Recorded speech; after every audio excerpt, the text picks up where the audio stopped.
Genesis 1. In the beginning, God created the heavens and the earth. The earth was without form and void, and darkness was over the face of the deep.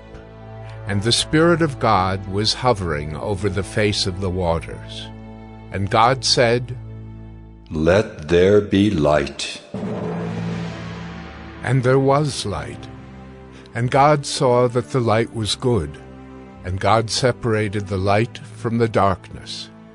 God called the light day, and the darkness he called night. And there was evening, and there was morning the first day. And God said, "Let there be an expanse in the midst of the waters, and let it separate the waters from the waters." And God made the expanse, and separated the waters that were under the expanse from the waters that were above the expanse. And it was so. And God called the expanse heaven. And there was evening, and there was morning the second day.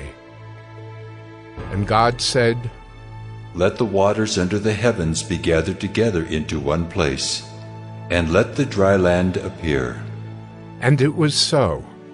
God called the dry land earth, and the waters that were gathered together he called seas.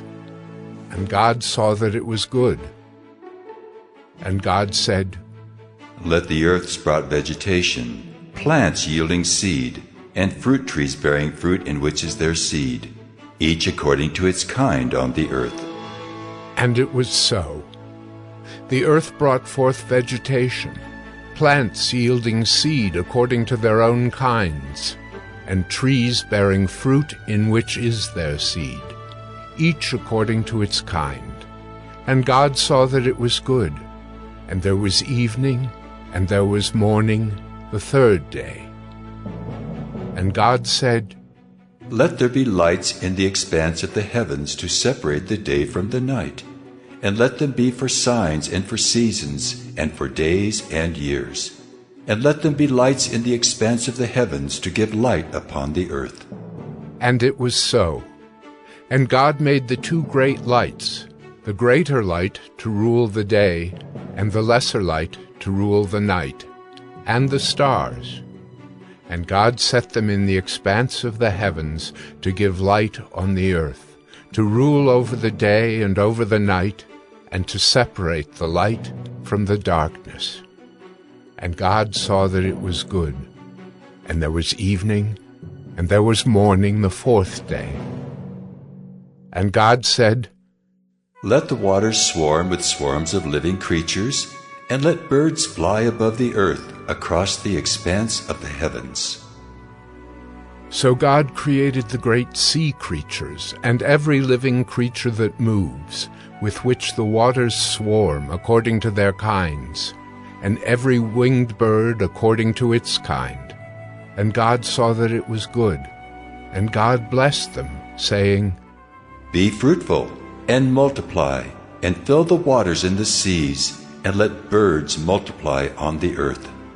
And there was evening, and there was morning the fifth day.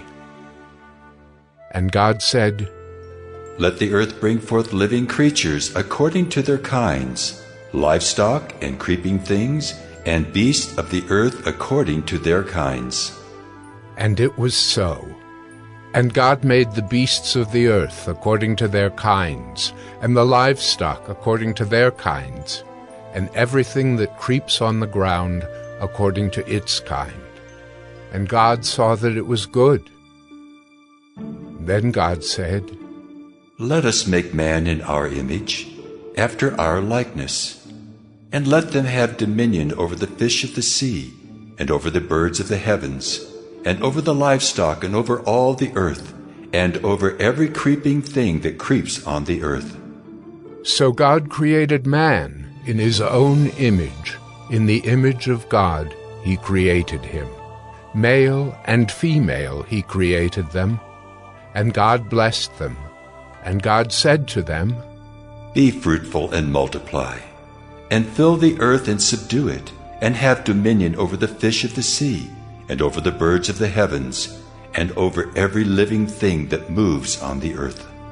And God said, Behold, I have given you every plant yielding seed that is on the face of all the earth, and every tree with seed in its fruit. You shall have them for food. And to every beast of the earth, and to every bird of the heavens, and to everything that creeps on the earth, everything that has the breath of life, I have given every green plant for food. And it was so. And God saw everything that he had made, and behold, it was very good. And there was evening, and there was morning, the sixth day. Genesis 2. Thus the heavens and the earth were finished, and all the host of them. And on the seventh day God finished his work that he had done, and he rested on the seventh day from all his work that he had done. So God blessed the seventh day, and made it holy, because on it God rested from all his work that he had done in creation. These are the generations of the heavens and the earth when they were created, in the day that the Lord God made the earth and the heavens. When no bush of the field was yet in the land, and no small plant of the field had yet sprung up, for the Lord God had not caused it to rain on the land, and there was no man to work the ground. And a mist was going up from the land, and was watering the whole face of the ground. Then the Lord God formed the man of dust from the ground, and breathed into his nostrils the breath of life. And the man became a living creature. And the Lord God planted a garden in Eden, in the east, and there he put the man whom he had formed. And out of the ground the Lord God made to spring up every tree that is pleasant to the sight and good for food. The tree of life was in the midst of the garden, and the tree of the knowledge of good and evil. A river flowed out of Eden to water the garden, and there it divided and became 4 rivers. The name of the first is the Pishon. It is the one that flowed around the whole land of Havilah, where there is gold. And the gold of that land is good. Bdellium and onyx stone are there. The name of the second river is the Gihon. It is the one that flowed around the whole land of Cush. And the name of the third river is the Tigris, which flows east of Assyria. And the fourth river is the Euphrates. The Lord God took the man and put him in the Garden of Eden to work it and keep it. And the Lord God commanded the man, saying, You may surely eat of every tree of the garden, but of the tree of the knowledge of good and evil you shall not eat, for in the day that you eat of it you shall surely die. Then the Lord God said, It is not good that the man should be alone. I will make him a helper fit for him. Now out of the ground the Lord God had formed every beast of the field and every bird of the heavens, and brought them to the man, to see what he would call them. And whatever the man called every living creature, that was its name. The man gave names to all livestock, and to the birds of the heavens, and to every beast of the field. But for Adam there was not found a helper fit for him.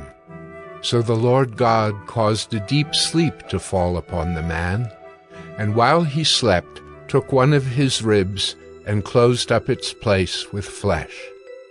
And the rib that the Lord God had taken from the man he made into a woman, and brought her to the man. Then the man said, This at last is bone of my bones, and flesh of my flesh. She shall be called woman, because she was taken out of man. Therefore a man shall leave his father and his mother, and hold fast to his wife, and they shall become one flesh. And the man and his wife were both naked, and were not ashamed. Genesis 3. Now the serpent was more crafty than any other beast of the field that the Lord God had made. He said to the woman, Did God actually say, "You shall not eat of any tree in the garden"? And the woman said to the serpent, We may eat of the fruit of the trees in the garden, but God said, You shall not eat of the fruit of the tree that is in the midst of the garden, neither shall you touch it, lest you die. But the serpent said to the woman, You will not surely die, for God knows that when you eat of it, your eyes will be opened, and you will be like God, knowing good and evil. So when the woman saw that the tree was good for food, and that it was a delight to the eyes, and that the tree was to be desired to make one wise, she took of its fruit and ate. And she also gave some to her husband who was with her, and he ate. Then the eyes of both were opened, and they knew that they were naked. And they sewed fig leaves together, and made themselves loincloths. And they heard the sound of the Lord God walking in the garden in the cool of the day. And the man and his wife hid themselves from the presence of the Lord God among the trees of the garden. But the Lord God called to the man and said to him, Where are you? And he said, I heard the sound of you in the garden, and I was afraid, because I was naked, and I hid myself. He said, Who told you that you were naked? Have you eaten of the tree of which I commanded you not to eat? The man said, The woman whom you gave to be with me, she gave me fruit of the tree, and I ate. Then the Lord God said to the woman, What is this that you have done? The woman said, The serpent deceived me, and I ate. The Lord God said to the serpent, Because you have done this, cursed are you above all livestock, and above all beasts of the field. On your belly you shall go, and dust you shall eat all the days of your life. I will put enmity between you and the woman, and between your offspring and her offspring. He shall bruise your head, and you shall bruise his heel. To the woman he said, I will surely multiply your pain in childbearing. In pain you shall bring forth children. Your desire shall be for your husband, and he shall rule over you. And to Adam he said, Because you have listened to the voice of your wife, and have eaten of the tree of which I commanded you, you shall not eat of it. Cursed is the ground because of you. In pain you shall eat of it all the days of your life. Thorns and thistles it shall bring forth for you, and you shall eat the plants of the field. By the sweat of your face you shall eat bread, till you return to the ground, for out of it you were taken. For you are dust, and to dust you shall return. The man called his wife's name Eve, because she was the mother of all living. And the Lord God made for Adam and for his wife garments of skins, and clothed them. Then the Lord God said, Behold, the man has become like one of us in knowing good and evil. Now, lest he reach out his hand and take also of the tree of life and eat, and live forever.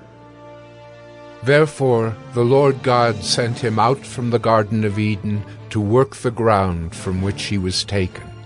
He drove out the man, and at the east of the Garden of Eden he placed the cherubim and a flaming sword that turned every way to guard the way to the tree of life. Genesis 4. Now Adam knew Eve, his wife, and she conceived and bore Cain, saying, I have gotten a man with the help of the Lord. And again she bore his brother Abel. Now Abel was a keeper of sheep, and Cain a worker of the ground. In the course of time, Cain brought to the Lord an offering of the fruit of the ground, and Abel also brought of the firstborn of his flock and of their fat portions. And the Lord had regard for Abel and his offering, but for Cain and his offering he had no regard. So Cain was very angry, and his face fell. The Lord said to Cain, Why are you angry? And why has your face fallen? If you do well, will you not be accepted? And if you do not do well, sin is crouching at the door. Its desire is for you, but you must rule over it. Cain spoke to Abel his brother, and when they were in the field, Cain rose up against his brother Abel and killed him. Then the Lord said to Cain, Where is Abel, your brother? He said, I do not know. Am I my brother's keeper? And the Lord said, What have you done? The voice of your brother's blood is crying to me from the ground. And now you are cursed from the ground, which has opened its mouth to receive your brother's blood from your hand. When you work the ground, it shall no longer yield to you its strength. You shall be a fugitive and a wanderer on the earth. Cain said to the Lord, My punishment is greater than I can bear. Behold, you have driven me today away from the ground, and from your face I shall be hidden. I shall be a fugitive and a wanderer on the earth, and whoever finds me will kill me. Then the Lord said to him, Not so. If anyone kills Cain, vengeance shall be taken on him sevenfold. And the Lord put a mark on Cain, lest any who found him should attack him. Then Cain went away from the presence of the Lord, and settled in the land of Nod, east of Eden. Cain knew his wife, and she conceived and bore Enoch. When he built a city, he called the name of the city after the name of his son, Enoch. To Enoch was born Irad, and Irad fathered Mehujael, and Mehujael fathered Methushael, and Methushael fathered Lamech. And Lamech took 2 wives. The name of the one was Ada, and the name of the other Zillah.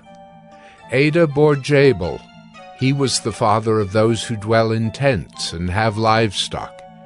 His brother's name was Jubal. He was the father of all those who play the lyre and pipe. Zillah also bore Tubal-Cain. He was the forger of all instruments of bronze and iron. The sister of Tubal-Cain was Naamah. Lamech said to his wives, Ada and Zillah, hear my voice. You wives of Lamech, listen to what I say. I have killed a man for wounding me, a young man for striking me. If Cain's revenge is sevenfold, then Lamech's is 77-fold. And Adam knew his wife again, and she bore a son, and called his name Seth. For she said, God has appointed for me another offspring instead of Abel, for Cain killed him. To Seth also a son was born, and he called his name Enosh. At that time people began to call upon the name of the Lord.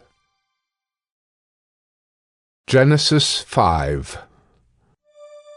This is the book of the generations of Adam. When God created man, he made him in the likeness of God. Male and female he created them, and he blessed them and named them man when they were created. When Adam had lived 130 years, he fathered a son in his own likeness, after his image, and named him Seth. The days of Adam after he fathered Seth were 800 years, and he had other sons and daughters. Thus all the days that Adam lived were 930 years, and he died. When Seth had lived 105 years, he fathered Enosh. Seth lived after he fathered Enosh 807 years, and had other sons and daughters. Thus all the days of Seth were 912 years, and he died.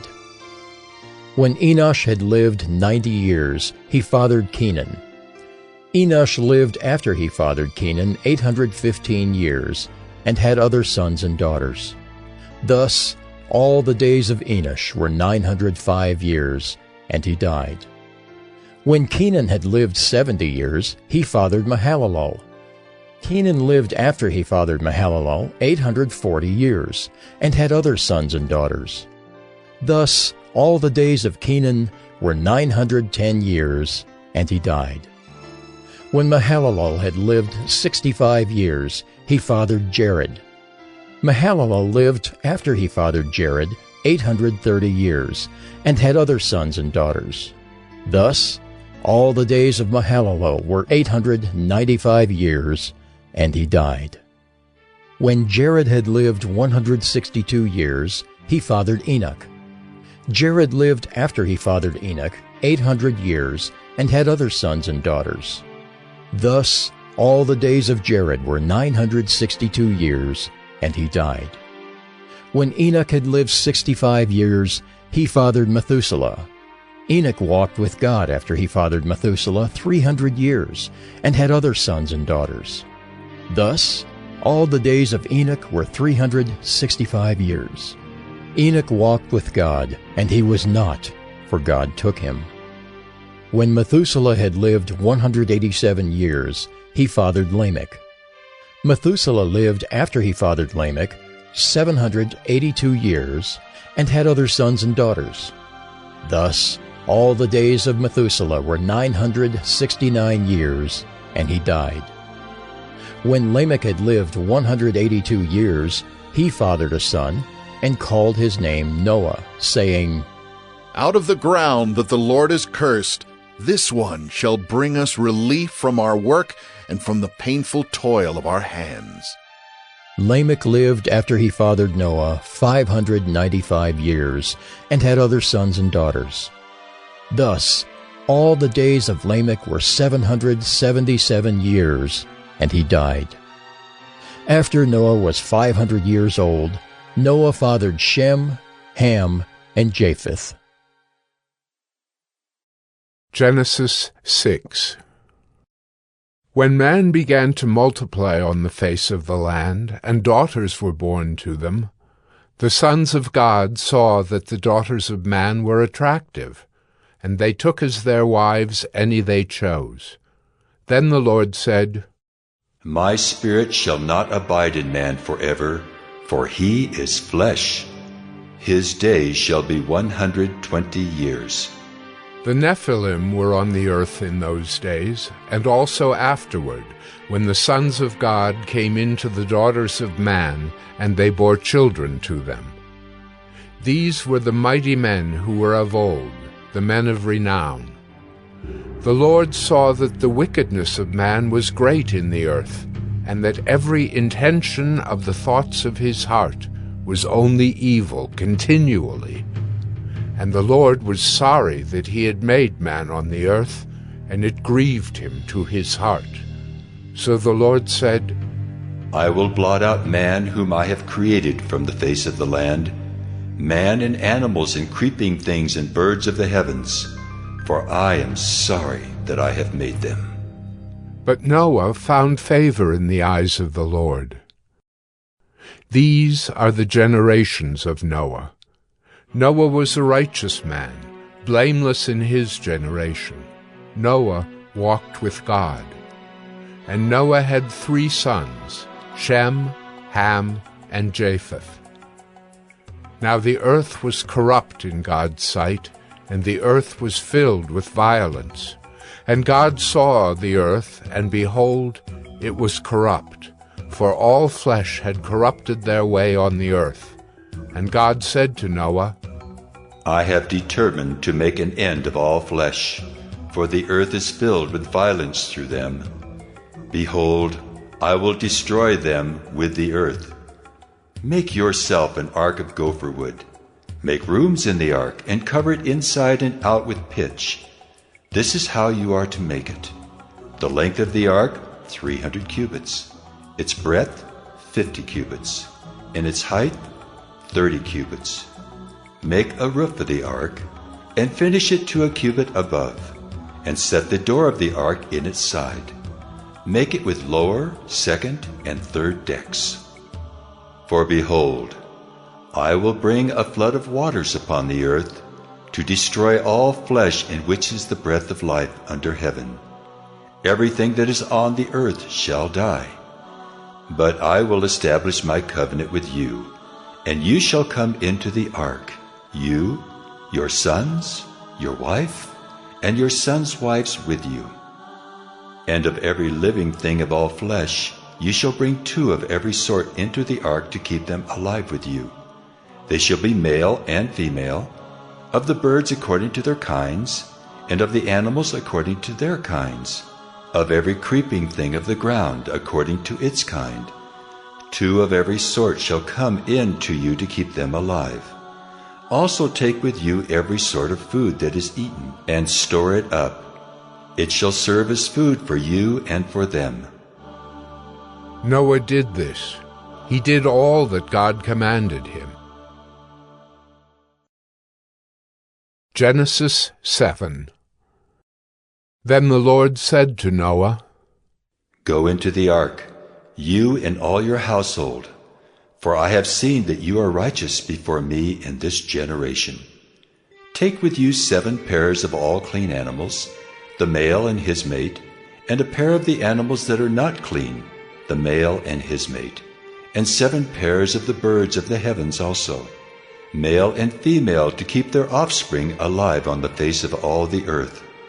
For in 7 days I will send rain on the earth 40 days and 40 nights, and every living thing that I have made I will blot out from the face of the ground. And Noah did all that the Lord had commanded him. Noah was 600 years old when the flood of waters came upon the earth. And Noah and his sons and his wife and his sons' wives with him went into the ark to escape the waters of the flood. Of clean animals and of animals that are not clean, and of birds, and of everything that creeps on the ground, 2 and 2, male and female, went into the ark with Noah, as God had commanded Noah.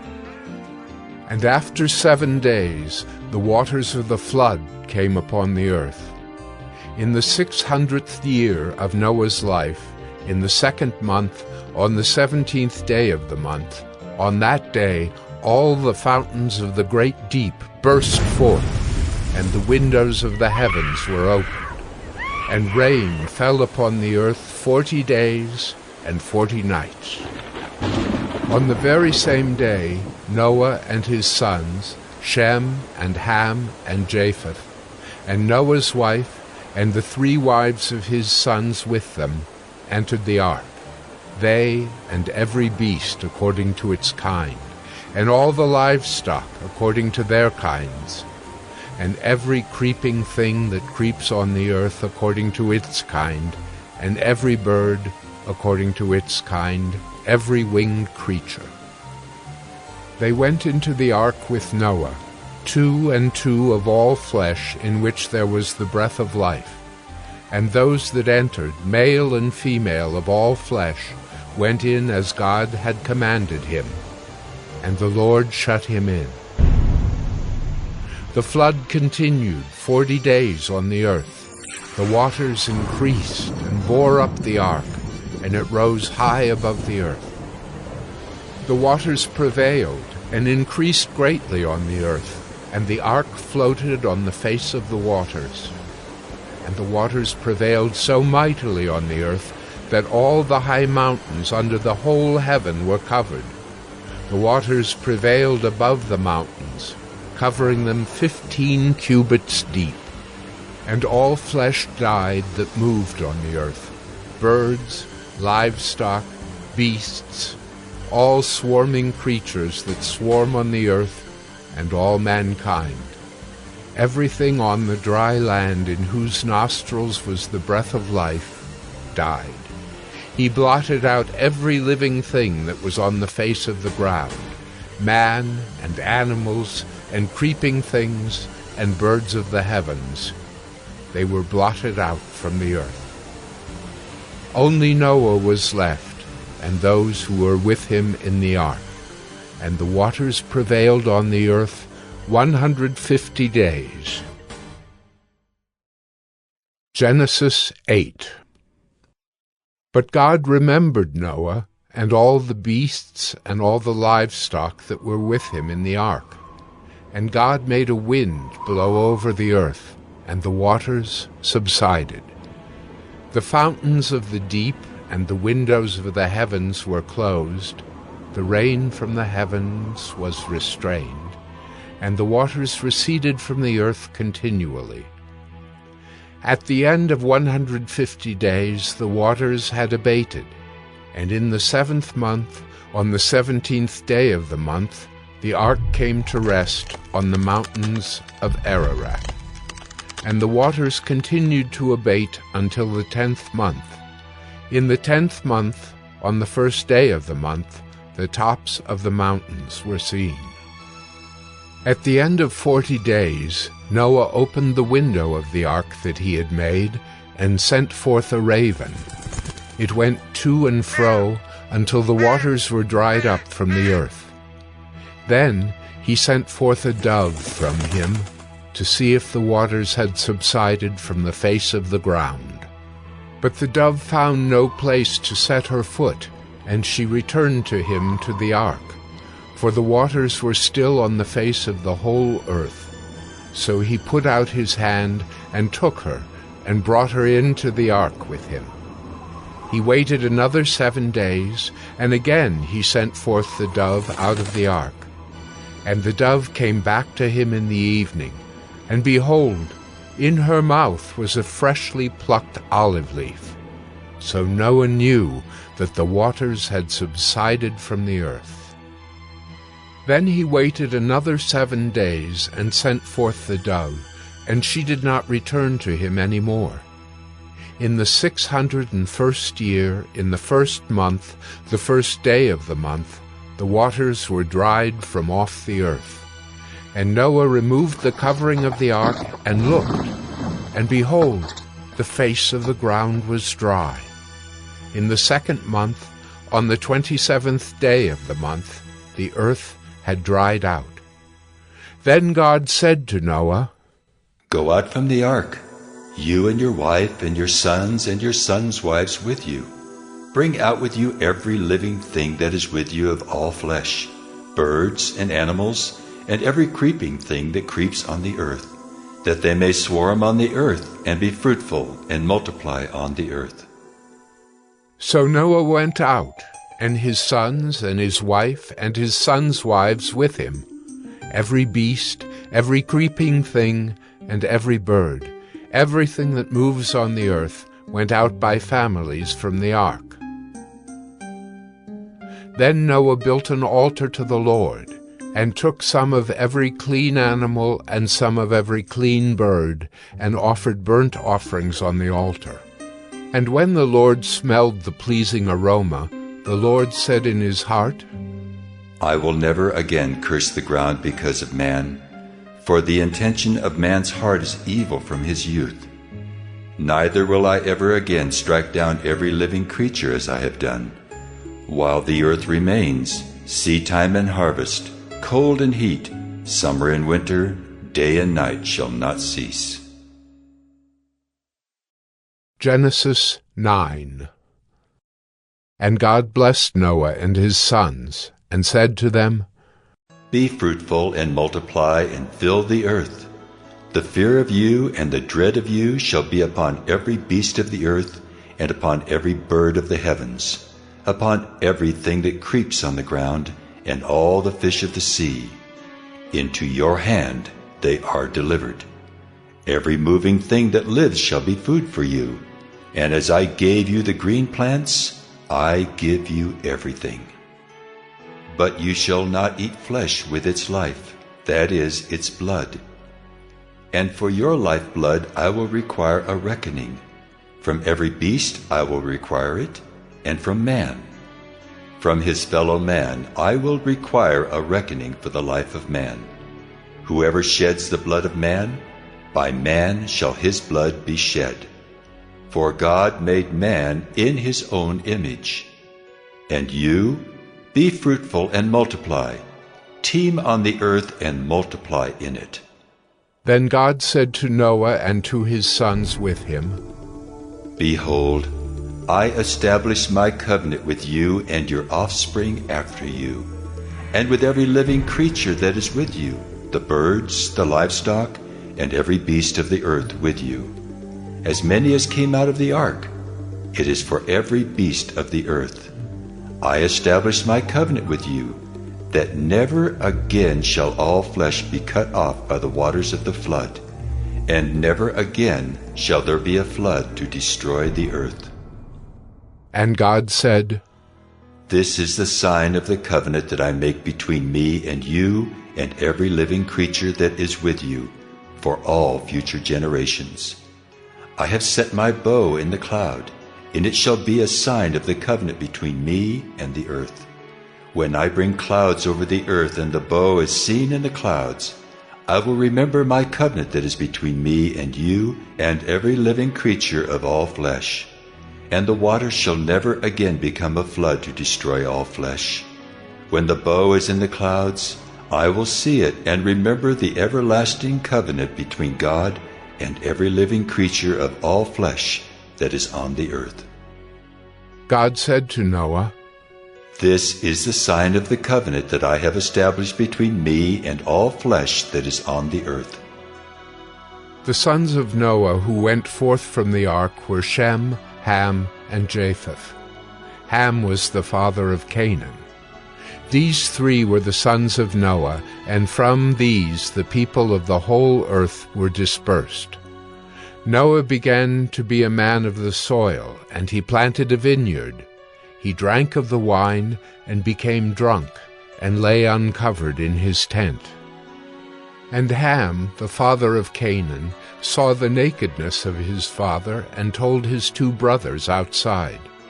Then Shem and Japheth took a garment, laid it on both their shoulders, and walked backward, and covered the nakedness of their father. Their faces were turned backward, and they did not see their father's nakedness. When Noah awoke from his wine, and knew what his youngest son had done to him, he said, Cursed be Canaan, a servant of servants shall he be to his brothers. He also said, Blessed be the Lord, the God of Shem, and let Canaan be his servant. May God enlarge Japheth, and let him dwell in the tents of Shem, and let Canaan be his servant. After the flood, Noah lived 350 years. All the days of Noah were 950 years, and he died. Genesis 10. These are the generations of the sons of Noah: Shem, Ham, and Japheth. Sons were born to them after the flood. The sons of Japheth: Gomer, Magog, Madai, Javan, Tubal, Meshech, and Tyrus. The sons of Gomer: Ashkenaz, Riphath, and Togarmah. The sons of Javan: Elisha, Tarshish, Kittim, and Dodanim. From these the coastland peoples spread in their lands, each with his own language, by their clans, in their nations. The sons of Ham: Cush, Egypt, Put, and Canaan. The sons of Cush: Seba, Havilah, Sabta, Raamah, and Sabtucah. The sons of Raamah: Sheba and Dedan. Cush fathered Nimrod. He was the first on earth to be a mighty man. He was a mighty hunter before the Lord. Therefore it is said, like Nimrod, a mighty hunter before the Lord. The beginning of his kingdom was Babel, Erech, Akkad, and Calneh in the land of Shinar. From that land he went into Assyria and built Nineveh, Rehoboth-ir, Calah, and Resen between Nineveh and Calah, that is, the great city. Egypt fathered Ludim, Anamim, Lehabim, Naphtahim, Pathrusim, Caslahim, from whom the Philistines came, and Caphtorim. Canaan fathered Sidon his firstborn, and Heth, and the Jebusites, the Amorites, the Girgashites, the Hivites, the Archites, the Sinites, the Arvadites, the Zemarites, and the Hamathites. Afterward, the clans of the Canaanites dispersed, and the territory of the Canaanites extended from Sidon in the direction of Gerar as far as Gaza, and in the direction of Sodom, Gomorrah, Admah, and Zeboim, as far as Lasha. These are the sons of Ham by their clans, their languages, their lands, and their nations. To Shem also, the father of all the children of Eber, the elder brother of Japheth, children were born. The sons of Shem: Elam, Asher, Arpachshad, Lud, and Aram. The sons of Aram: Uz, Hul, Gether, and Mash. Arpachshad fathered Shelah, and Shelah fathered Eber. To Eber were born 2 sons. The name of the one was Peleg, for in his days the earth was divided, and his brother's name was Joktan. Joktan fathered Almodad, Sheleph, Hazarmaveth, Jireh, Hadoram, Uzal, Diklah, Obal, Abimiel, Sheba, Ophir, Havilah, and Jobab. All these were the sons of Joktan. The territory in which they live extended from Mesha in the direction of Sephar to the hill country of the east. These are the sons of Shem by their clans, their languages, their lands, and their nations. These are the clans of the sons of Noah, according to their genealogies, in their nations. And from these the nations spread abroad on the earth after the flood. Genesis 11. Now the whole earth had one language and the same words, and as people migrated from the east, they found a plain in the land of Shinar and settled there. And they said to one another, "Come, let us make bricks and burn them thoroughly." And they had brick for stone and bitumen for mortar. Then they said, "Come, let us build ourselves a city and a tower with its top in the heavens, and let us make a name for ourselves, lest we be dispersed over the face of the whole earth." And the Lord came down to see the city and the tower which the children of man had built. And the Lord said, Behold, they are one people, and they have all one language. And this is only the beginning of what they will do, and nothing that they propose to do will now be impossible for them. Come, let us go down and there confuse their language, so that they may not understand one another's speech. So the Lord dispersed them from there over the face of all the earth, and they left off building the city. Therefore its name was called Babel, because there the Lord confused the language of all the earth. And from there the Lord dispersed them over the face of all the earth. These are the generations of Shem. When Shem was 100 years old, he fathered Arpachshad 2 years after the flood. And Shem lived after he fathered Arpachshad 500 years, and had other sons and daughters. When Arpachshad had lived 35 years, he fathered Shelah. And Arpachshad lived after he fathered Shelah 403 years, and had other sons and daughters. When Shelah had lived 30 years, he fathered Eber. And Shelah lived after he fathered Eber 403 years, and had other sons and daughters. When Eber had lived 34 years, he fathered Peleg. And Eber lived after he fathered Peleg 430 years, and had other sons and daughters. When Peleg had lived 30 years, he fathered Reu. And Peleg lived after he fathered Reu 209 years, and had other sons and daughters. When Reu had lived 32 years, he fathered Serug. And Reu lived after he fathered Serug 207 years, and had other sons and daughters. When Serug had lived 30 years, he fathered Nahor. And Serug lived after he fathered Nahor 200 years, and had other sons and daughters. When Nahor had lived 29 years, he fathered Terah. And Nahor lived after he fathered Terah 119 years, and had other sons and daughters. When Terah had lived 70 years, he fathered Abram, Nahor, and Haran. Now these are the generations of Terah. Terah fathered Abram, Nahor, and Haran fathered Lot. Haran died in the presence of his father Terah in the land of his kindred, in Ur of the Chaldeans. And Abram and Nahor took wives.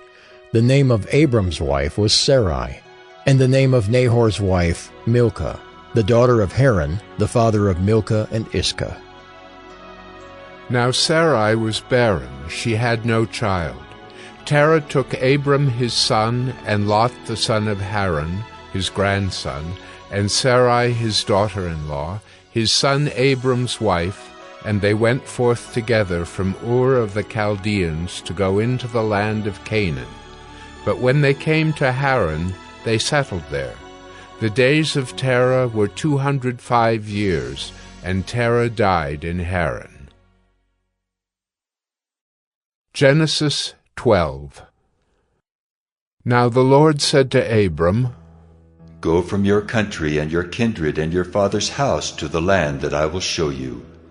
And I will make of you a great nation, and I will bless you and make your name great, so that you will be a blessing. I will bless those who bless you, and him who dishonors you I will curse. And in you all the families of the earth shall be blessed. So Abram went as the Lord had told him, and Lot went with him. Abram was 75 years old when he departed from Haran. And Abram took Sarai his wife, and Lot his brother's son, and all their possessions that they had gathered, and the people that they had acquired in Haran, and they set out to go to the land of Canaan. When they came to the land of Canaan, Abram passed through the land to the place at Shechem, to the oak of Moreh. At that time the Canaanites were in the land. Then the Lord appeared to Abram and said, To your offspring I will give this land. So he built there an altar to the Lord, who had appeared to him. From there he moved to the hill country on the east of Bethel, and pitched his tent, with Bethel on the west and Ai on the east. And there he built an altar to the Lord, and called upon the name of the Lord. And Abram journeyed on, still going toward the Negeb. Now there was a famine in the land, so Abram went down to Egypt to sojourn there, for the famine was severe in the land. When he was about to enter Egypt, he said to Sarai his wife, I know that you are a woman beautiful in appearance, and when the Egyptians see you, they will say, This is his wife. Then they will kill me, but they will let you live. Say you are my sister, that it may go well with me because of you, and that my life may be spared for your sake. When Abram entered Egypt, the Egyptians saw that the woman was very beautiful.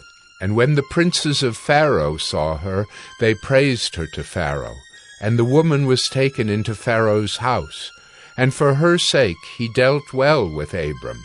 And he had sheep, oxen, male donkeys, male servants, female donkeys, and camels. But the Lord afflicted Pharaoh and his house with great plagues because of Sarai, Abram's wife. So Pharaoh called Abram and said, What is this you have done to me? Why did you not tell me that she was your wife? Why did you say, She is my sister, so that I took her for my wife? Now then, here is your wife. Take her and go.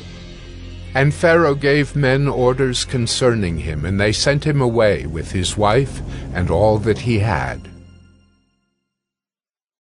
Genesis 13. So Abram went up from Egypt, he and his wife and all that he had, and Lot with him, into the Negeb. Now Abram was very rich in livestock, in silver, and in gold. And he journeyed on from the Negeb as far as Bethel, to the place where his tent had been at the beginning, between Bethel and Ai, to the place where he had made an altar at the first. And there Abram called upon the name of the Lord. And Lot, who went with Abram, also had flocks and herds and tents, so that the land could not support both of them dwelling together, for their possessions were so great that they could not dwell together. And there was strife between the herdsmen of Abram's livestock and the herdsmen of Lot's livestock. At that time the Canaanites and the Perizzites were dwelling in the land. Then Abram said to Lot, Let there be no strife between you and me, and between your herdsmen and my herdsmen, for we are kinsmen. Is not the whole land before you? Separate yourself from me. If you take the left hand, then I will go to the right. Or if you take the right hand, then I will go to the left. And Lot lifted up his eyes, and saw that the Jordan valley was well watered everywhere, like the garden of the Lord, like the land of Egypt, in the direction of Zoar. This was before the Lord destroyed Sodom and Gomorrah. So Lot chose for himself all the Jordan valley, and Lot journeyed east. Thus they separated from each other. Abram settled in the land of Canaan, while Lot settled among the cities of the valley, and moved his tent as far as Sodom. Now the men of Sodom were wicked, great sinners against the Lord. The Lord said to Abram, after Lot had separated from him, Lift up your eyes and look from the place where you are, northward and southward and eastward and westward. For all the land that you see I will give to you and to your offspring forever. I will make your offspring as the dust of the earth, so that if one can count the dust of the earth, your offspring also can be counted. Arise, walk through the length and the breadth of the land, for I will give it to you. So Abram moved his tent, and came and settled by the oaks of Mamre, which are at Hebron, and there he built an altar to the Lord. Genesis 14. In the days of Amraphel, king of Shinar, Arioch, king of Elasar, Chedorlaomer, king of Elam, and Tidal, king of Goyim. These kings made war with Bera, king of Sodom, Bersha, king of Gomorrah, Shinab, king of Admah, Shemeber, king of Zeboim, and the king of Bela, that is Zoar. And all these joined forces in the valley of Siddim, that is the Salt Sea.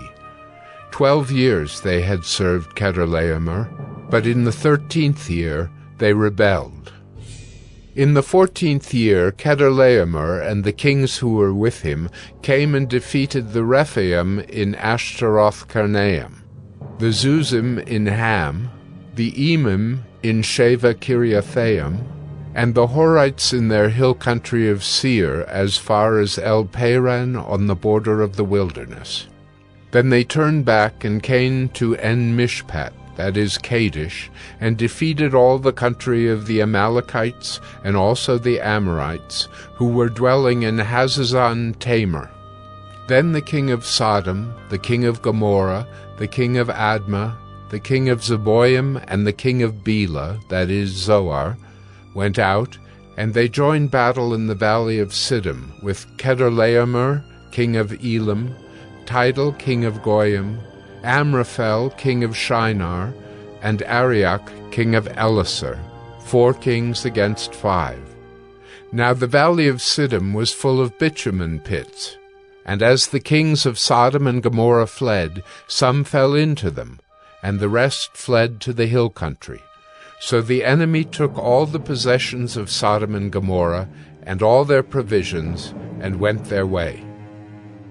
They also took Lot, the son of Abram's brother, who was dwelling in Sodom, and his possessions, and went their way.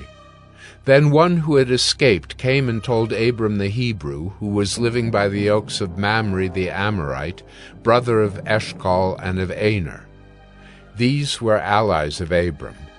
When Abram heard that his kinsman had been taken captive, he led forth his trained men, born in his house, 318 of them, and went in pursuit as far as Dan.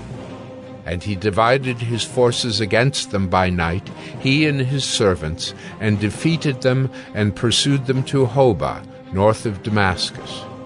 Then he brought back all the possessions, and also brought back his kinsman Lot with his possessions, and the women and the people.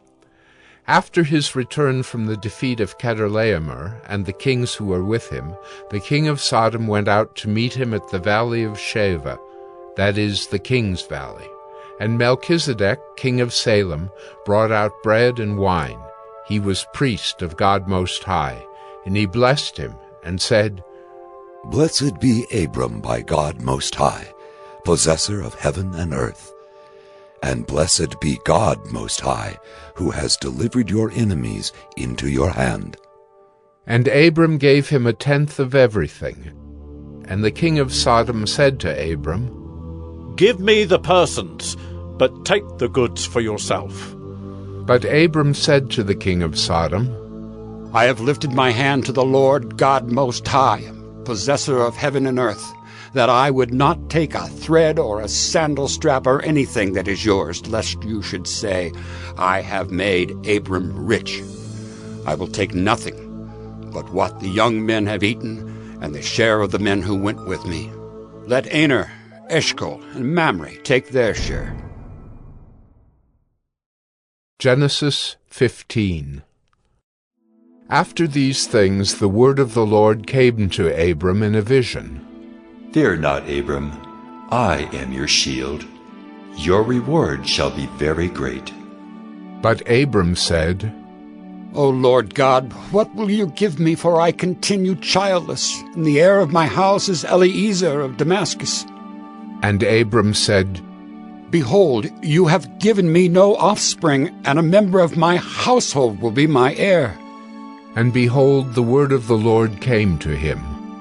This man shall not be your heir. Your very own son shall be your heir.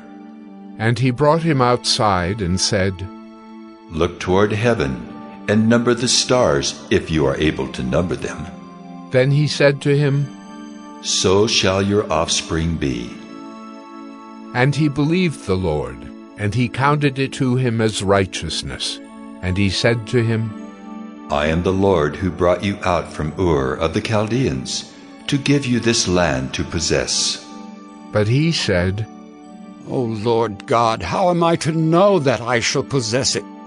He said to him, Bring me a heifer 3 years old, a female goat 3 years old, a ram 3 years old, a turtle dove, and a young pigeon. And he brought him all these, cut them in half, and laid each half over against the other. But he did not cut the birds in half. And when birds of prey came down on the carcasses, Abram drove them away. As the sun was going down, a deep sleep fell on Abram, and behold, dreadful and great darkness fell upon him. Then the Lord said to Abram, Know for certain that your offspring will be sojourners in a land that is not theirs, and will be servants there, and they will be afflicted for 400 years. But I will bring judgment on the nation that they serve, and afterward they shall come out with great possessions. As for yourself, you shall go to your fathers in peace. You shall be buried in a good old age. And they shall come back here in the 4th generation, for the iniquity of the Amorites is not yet complete. When the sun had gone down and it was dark, behold, a smoking firepot and a flaming torch passed between these pieces. On that day the Lord made a covenant with Abram, saying, To your offspring I give this land, from the river of Egypt to the great river, the river Euphrates, the land of the Kenites, the Kenizzites, the Cadmonites, the Hittites, the Perizzites, the Rephaim, the Amorites, the Canaanites, the Girgashites, and the Jebusites. Genesis 16. Now Sarai, Abram's wife, had borne him no children. She had a female Egyptian servant whose name was Hagar, and Sarai said to Abram, Behold now, the Lord has prevented me from bearing children. Go into my servant. It may be that I shall obtain children by her. And Abram listened to the voice of Sarai. So after Abram had lived 10 years in the land of Canaan, Sarai, Abram's wife, took Hagar the Egyptian her servant, and gave her to Abram her husband as a wife. And he went in to Hagar, and she conceived. And when she saw that she had conceived, she looked with contempt on her mistress. And Sarai said to Abram, May the wrong done to me be on you. I gave my servant to your embrace, and when she saw that she had conceived, she looked on me with contempt. May the Lord judge between you and me. But Abram said to Sarai, Behold, your servant is in your power. Do to her as you please. Then Sarai dealt harshly with her, and she fled from her. The angel of the Lord found her by a spring of water in the wilderness, the spring on the way to Shur. And he said, Hagar, servant of Sarai, where have you come from, and where are you going? She said, I am fleeing from my mistress Sarai. The angel of the Lord said to her, Return to your mistress and submit to her. The angel of the Lord also said to her, I will surely multiply your offspring, so that they cannot be numbered for multitude. And the angel of the Lord said to her, Behold, you are pregnant and shall bear a son. You shall call his name Ishmael, because the Lord has listened to your affliction.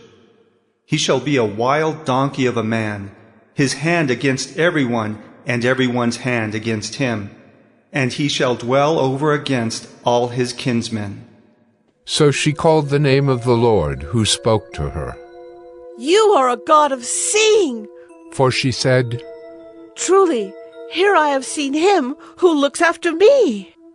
Therefore the well was called Bir Lahairoi. It lies between Kadesh and Bered.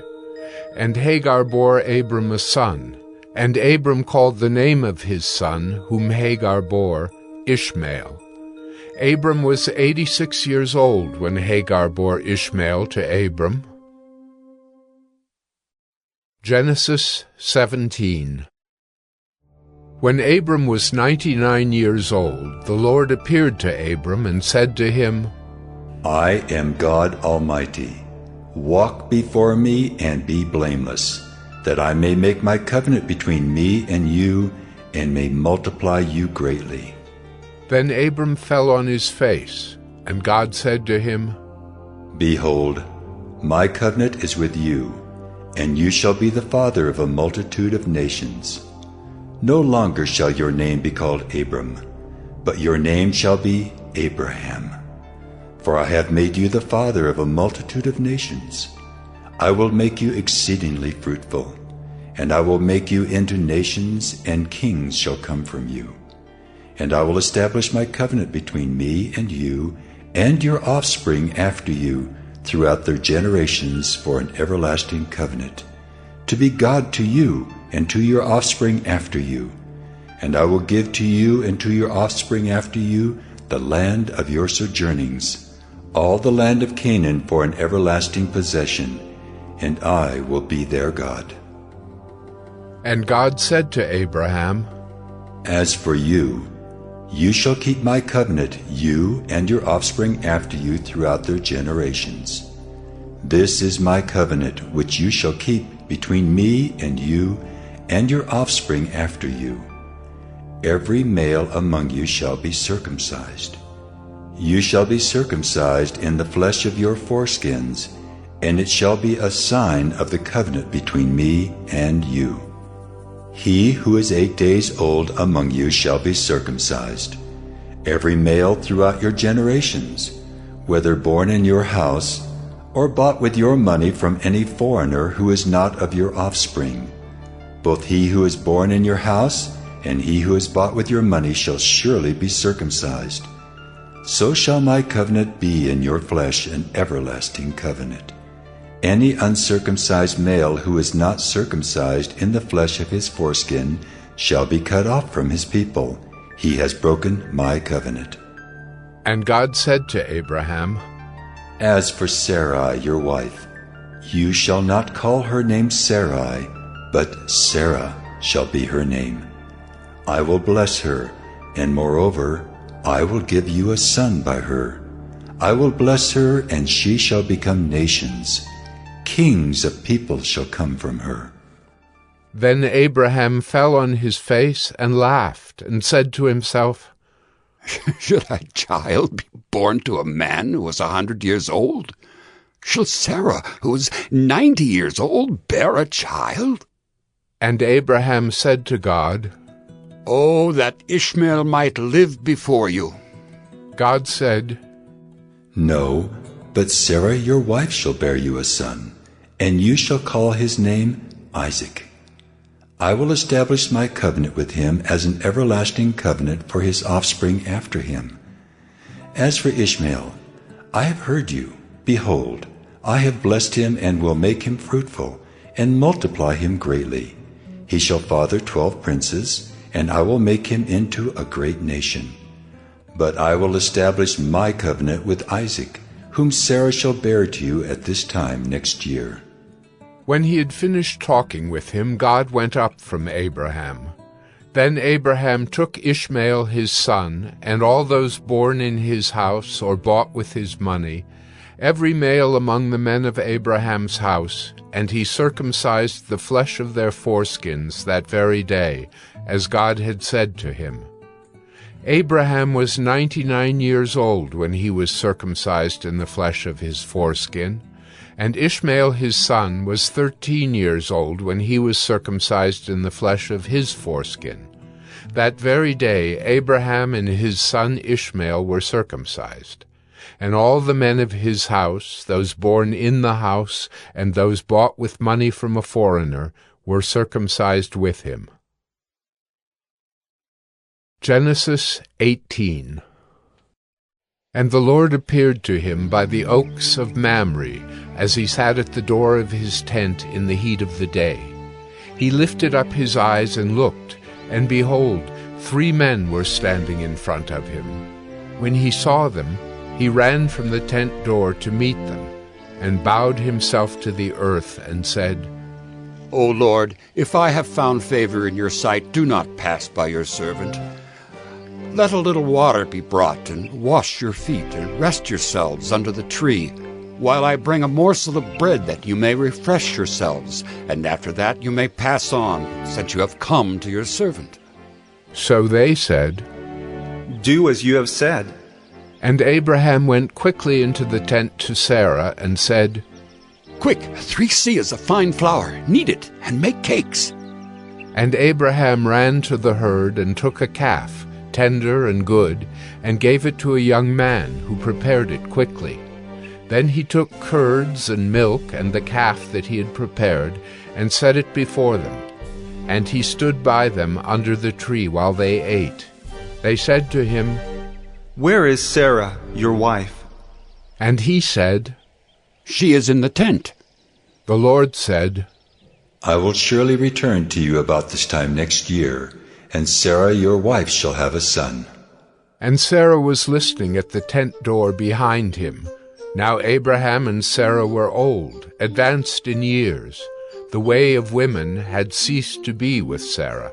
So Sarah laughed to herself, saying, After I am worn out and my Lord is old, shall I have pleasure? The Lord said to Abraham, Why did Sarah laugh and say, Shall I indeed bear a child now that I am old? Is anything too hard for the Lord? At the appointed time I will return to you, about this time next year, and Sarah shall have a son. But Sarah denied it, saying, I did not laugh. For she was afraid. He said, No, but you did laugh.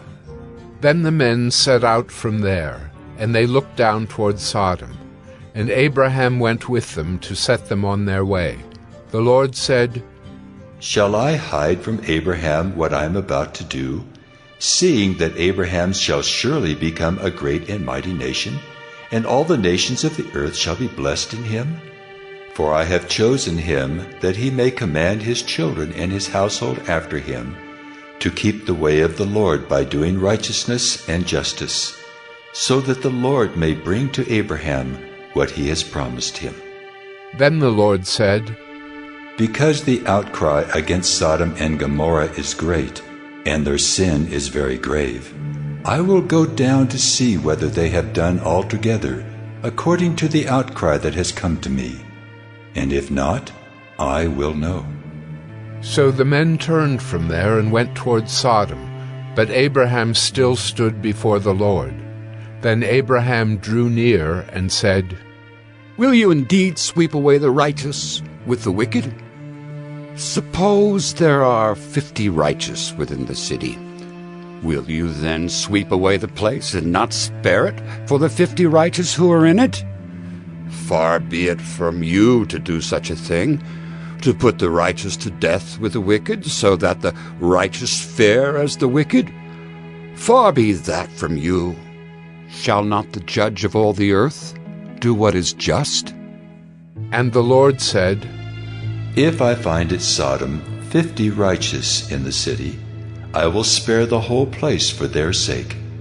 Abraham answered and said, Behold, I have undertaken to speak to the Lord, I who am but dust and ashes. Suppose 5 of the 50 righteous are lacking. Will you destroy the whole city for lack of 5? And he said, I will not destroy it if I find 45 there. Again he spoke to him and said, Suppose 40 are found there. He answered, For the sake of 40 I will not do it. Then he said, Oh, let not the Lord be angry, and I will speak. Suppose 30 are found there. He answered, I will not do it if I find 30 there. He said, Behold, I have undertaken to speak to the Lord. Suppose 20 are found there. He answered, For the sake of 20, I will not destroy it. Then he said, Oh, let not the Lord be angry, and I will speak again but this once. Suppose 10 are found there. He answered, For the sake of 10, I will not destroy it. And the Lord went his way when he had finished speaking to Abraham, and Abraham returned to his place. Genesis 19. The 2 angels came to Sodom in the evening, and Lot was sitting in the gate of Sodom. When Lot saw them, he rose to meet them and bowed himself with his face to the earth, and said, My lords, please turn aside to your servant's house and spend the night and wash your feet. Then you may rise up early and go on your way. They said, No, we will spend the night in the town square. But he pressed them strongly, so they turned aside to him and entered his house. And he made them a feast and baked unleavened bread, and they ate. But before they lay down, the men of the city, the men of Sodom, both young and old, all the people to the last man, surrounded the house. And they called to Lot, Where are the men who came to you tonight? Bring them out to us, that we may know them. Lot went out to the men at the entrance, shut the door after him, and said, I beg you, my brothers, do not act so wickedly. Behold, I have 2 daughters who have not known any man. Let me bring them out to you, and do to them as you please. Only do nothing to these men, for they have come under the shelter of my roof. But they said, Stand back! And they said, This fellow came to sojourn, and he has become the judge? Now we will deal worse with you than with them. Then they pressed hard against the man Lot, and drew near to break the door down. But the men reached out their hands and brought Lot into the house with them and shut the door. And they struck with blindness the men who were at the entrance of the house, both small and great, so that they wore themselves out, groping for the door. Then the men said to Lot, "Have you anyone else here? Sons-in-law, sons, daughters, or anyone you have in the city, bring them out of the place. For we are about to destroy this place, because the outcry against its people has become great before the Lord, and the Lord has sent us to destroy it." So Lot went out and said to his sons-in-law, who were to marry his daughters, "Up! Get out of this place, for the Lord is about to destroy the city." But he seemed to his sons-in-law to be jesting. As morning dawned, the angels urged Lot, saying, "Up, take your wife and your 2 daughters who are here, lest you be swept away in the punishment of the city." But he lingered. So the men seized him and his wife and his 2 daughters by the hand, the Lord being merciful to him, and they brought him out and set him outside the city. And as they brought them out, one said, "Escape for your life. Do not look back or stop anywhere in the valley. Escape to the hills, lest you be swept away." And Lot said to them, "Oh no, my lords.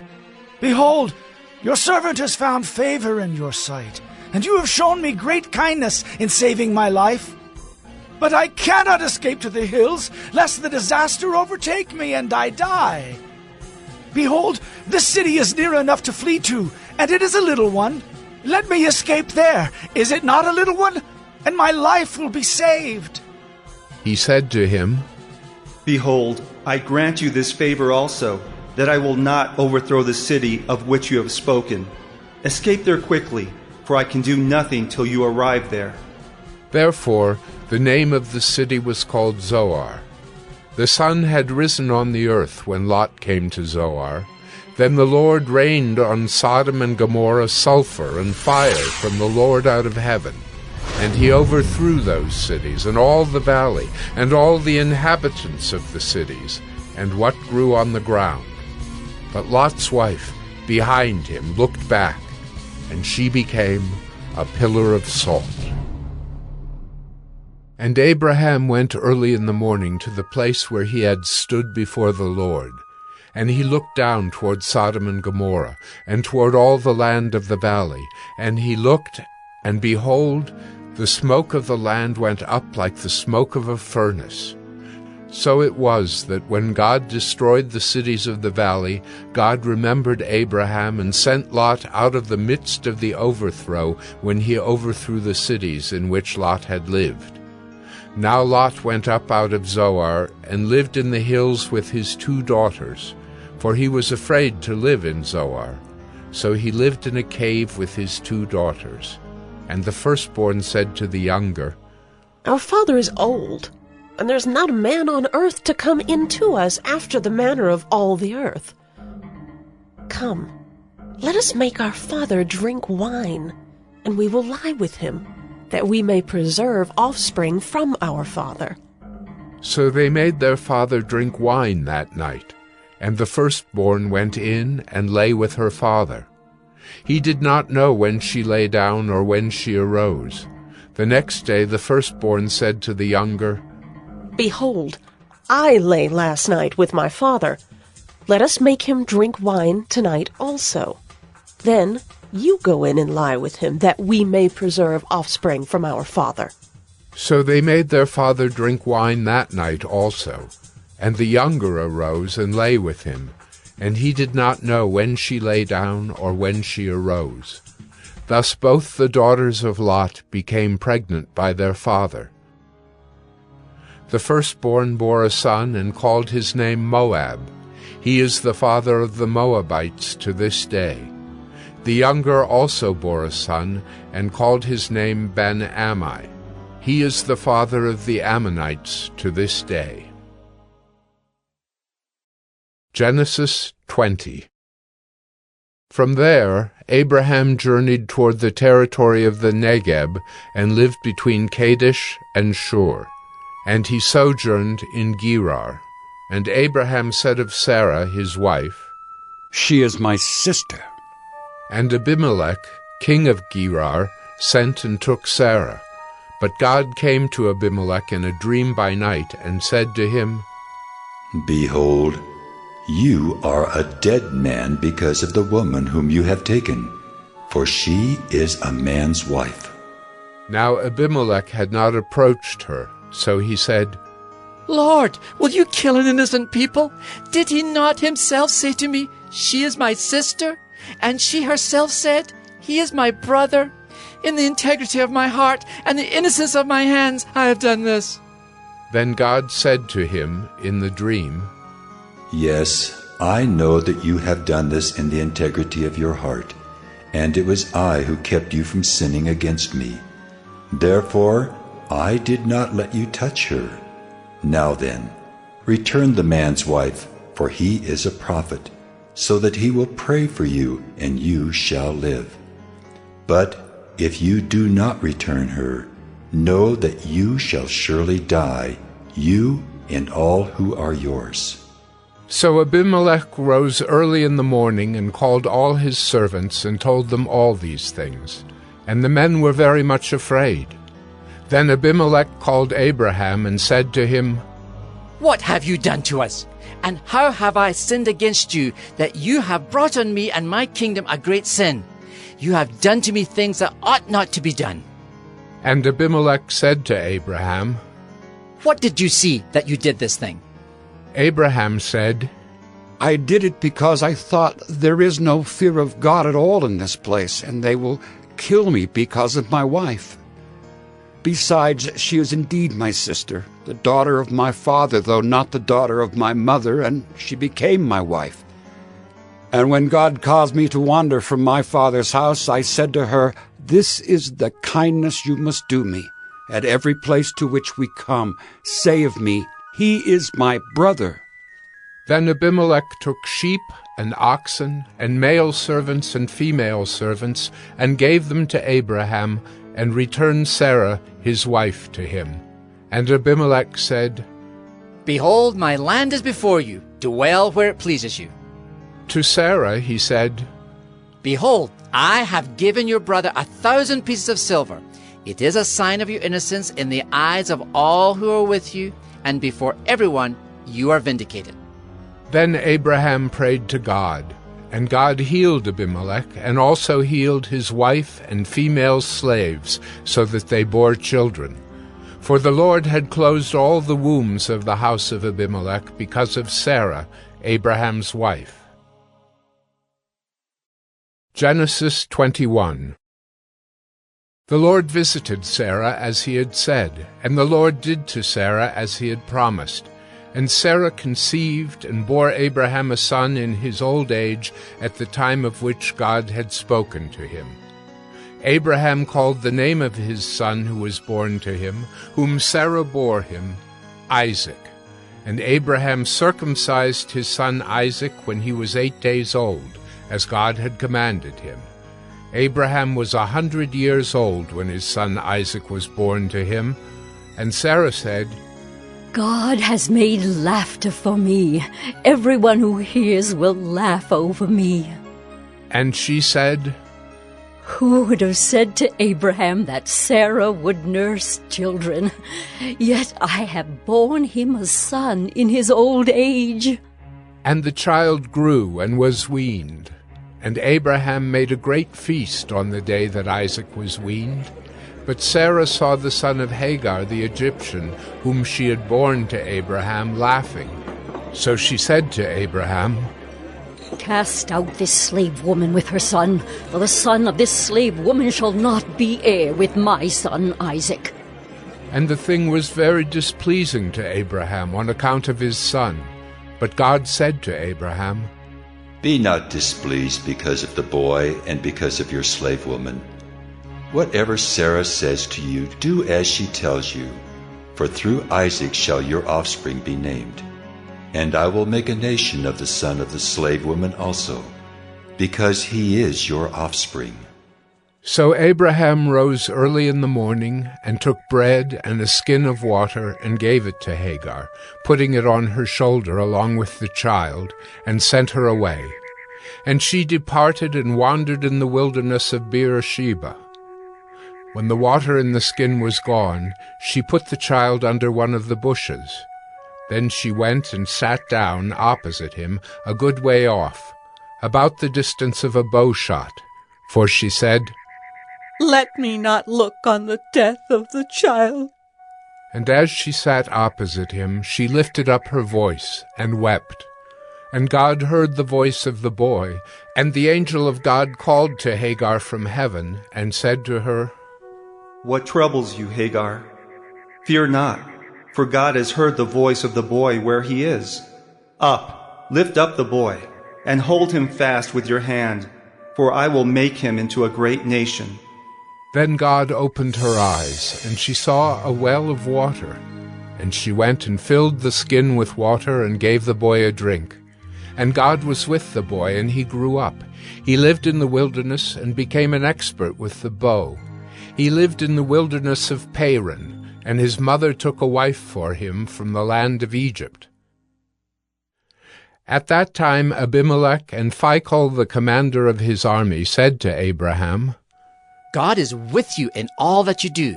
Now therefore swear to me here by God that you will not deal falsely with me or with my descendants or with my posterity. But as I have dealt kindly with you, so you will deal with me and with the land where you have sojourned. And Abraham said, I will swear. When Abraham reproved Abimelech about a well of water that Abimelech's servants had seized, Abimelech said, I do not know who has done this thing. You did not tell me, and I have not heard of it until today.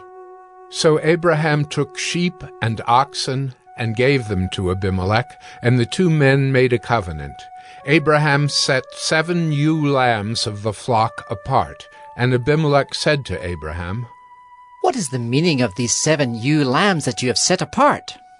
He said, These 7 ewe lambs you will take from my hand, that this may be a witness for me that I dug this well. Therefore that place was called Beersheba, because there both of them swore an oath. So they made a covenant at Beersheba. Then Abimelech and Phicol the commander of his army rose up and returned to the land of the Philistines. Abraham planted a tamarisk tree in Beersheba, and called there on the name of the Lord, the everlasting God. And Abraham sojourned many days in the land of the Philistines. Genesis 22. After these things God tested Abraham, and said to him, Abraham. And he said, Here am I. He said, Take your son, your only son Isaac, whom you love, and go to the land of Moriah, and offer him there as a burnt offering on one of the mountains of which I shall tell you. So Abraham rose early in the morning, saddled his donkey, and took 2 of his young men with him and his son Isaac. And he cut the wood for the burnt offering, and arose and went to the place of which God had told him. On the 3rd day Abraham lifted up his eyes and saw the place from afar. Then Abraham said to his young men, Stay here with the donkey. I and the boy will go over there and worship and come again to you. And Abraham took the wood of the burnt offering and laid it on Isaac his son. And he took in his hand the fire and the knife. So they went both of them together. And Isaac said to his father Abraham, My father. And he said, Here am I, my son. He said, Behold the fire and the wood, but where is the lamb for a burnt offering? Abraham said, God will provide for himself the lamb for a burnt offering, my son. So they went both of them together. When they came to the place of which God had told him, Abraham built the altar there, and laid the wood in order, and bound Isaac his son, and laid him on the altar on top of the wood. Then Abraham reached out his hand, and took the knife to slaughter his son.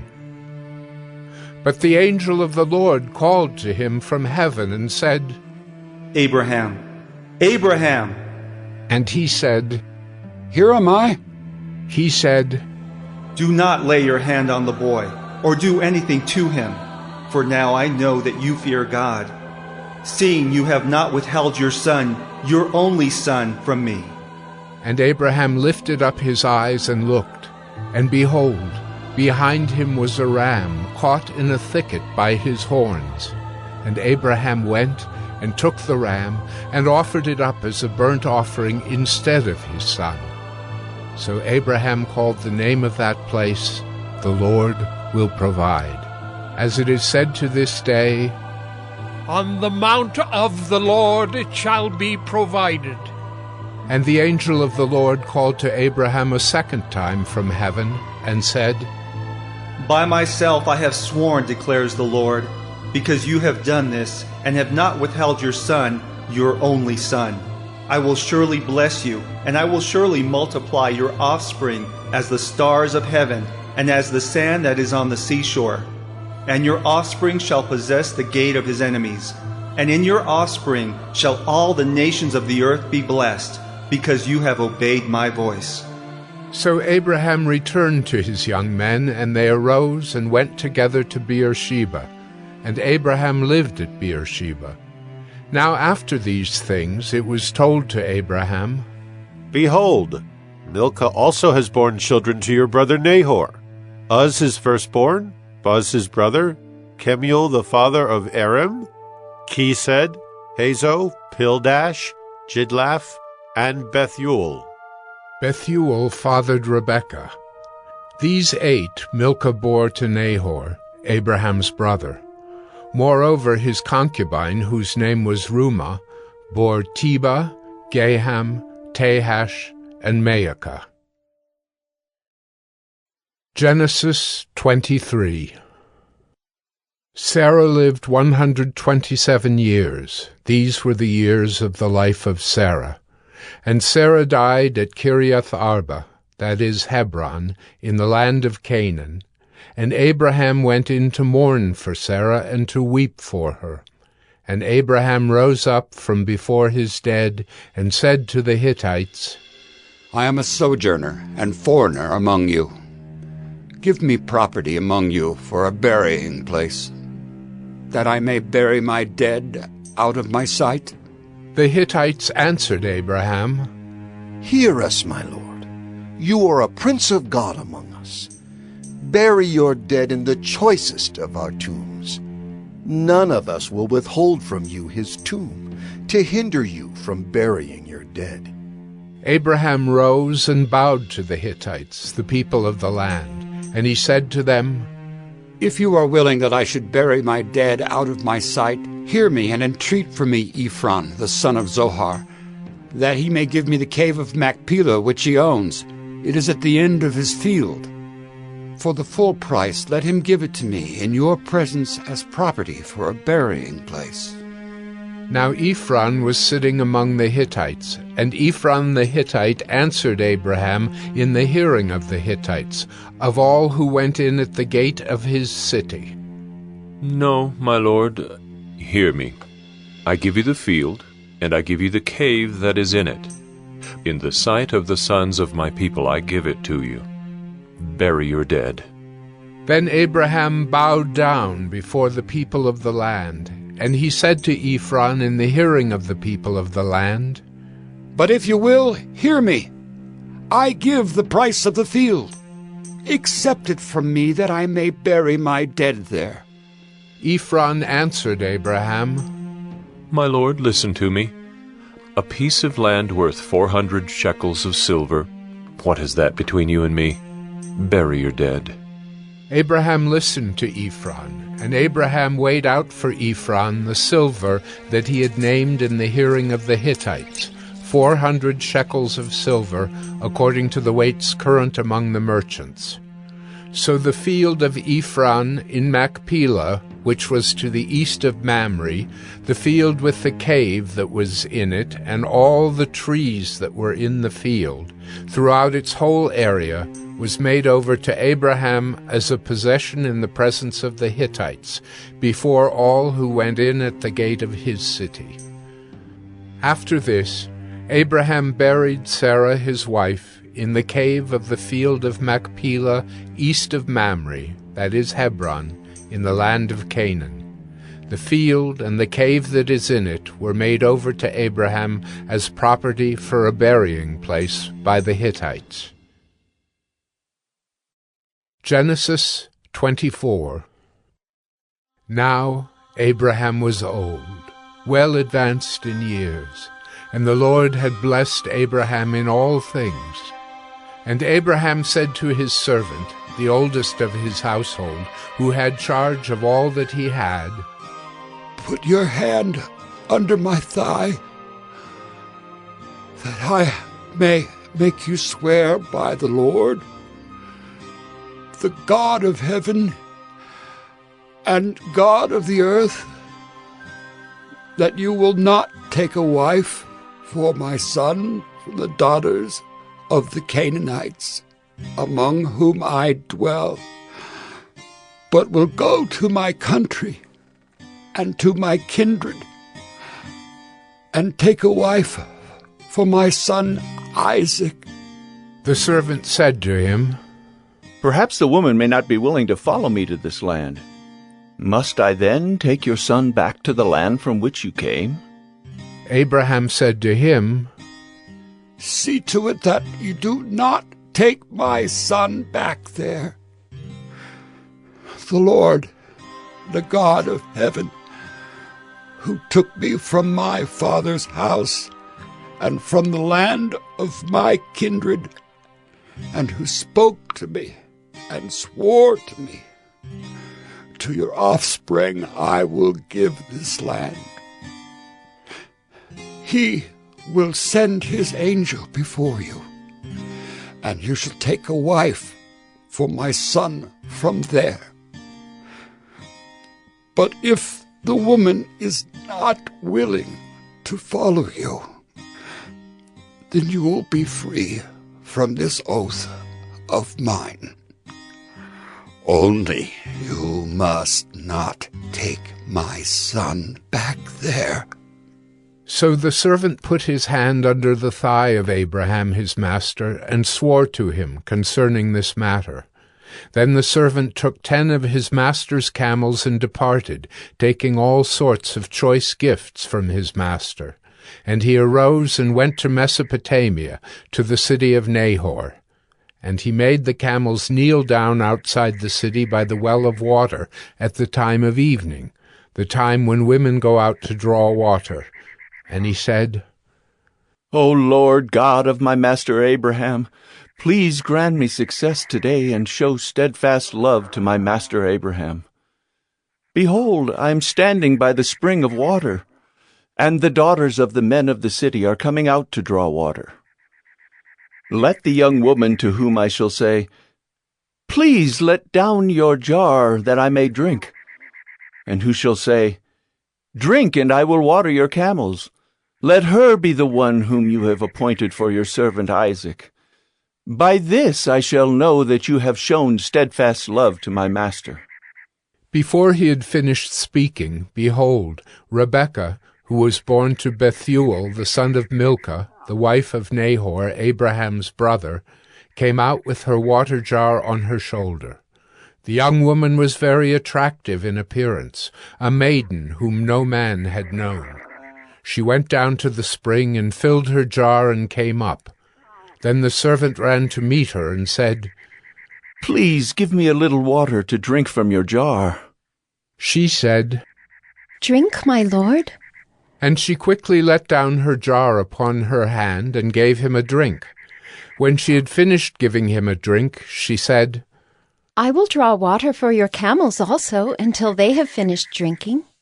So she quickly emptied her jar into the trough and ran again to the well to draw water, and she drew for all his camels. The man gazed at her in silence to learn whether the Lord had prospered his journey or not. When the camels had finished drinking, the man took a gold ring weighing a half shekel, and 2 bracelets for her arms weighing 10 gold shekels, and said, "Please tell me whose daughter you are. Is there room in your father's house for us to spend the night?" She said to him, I am the daughter of Bethuel, the son of Milcah, whom she bore to Nahor. She added, We have plenty of both straw and fodder, and room to spend the night.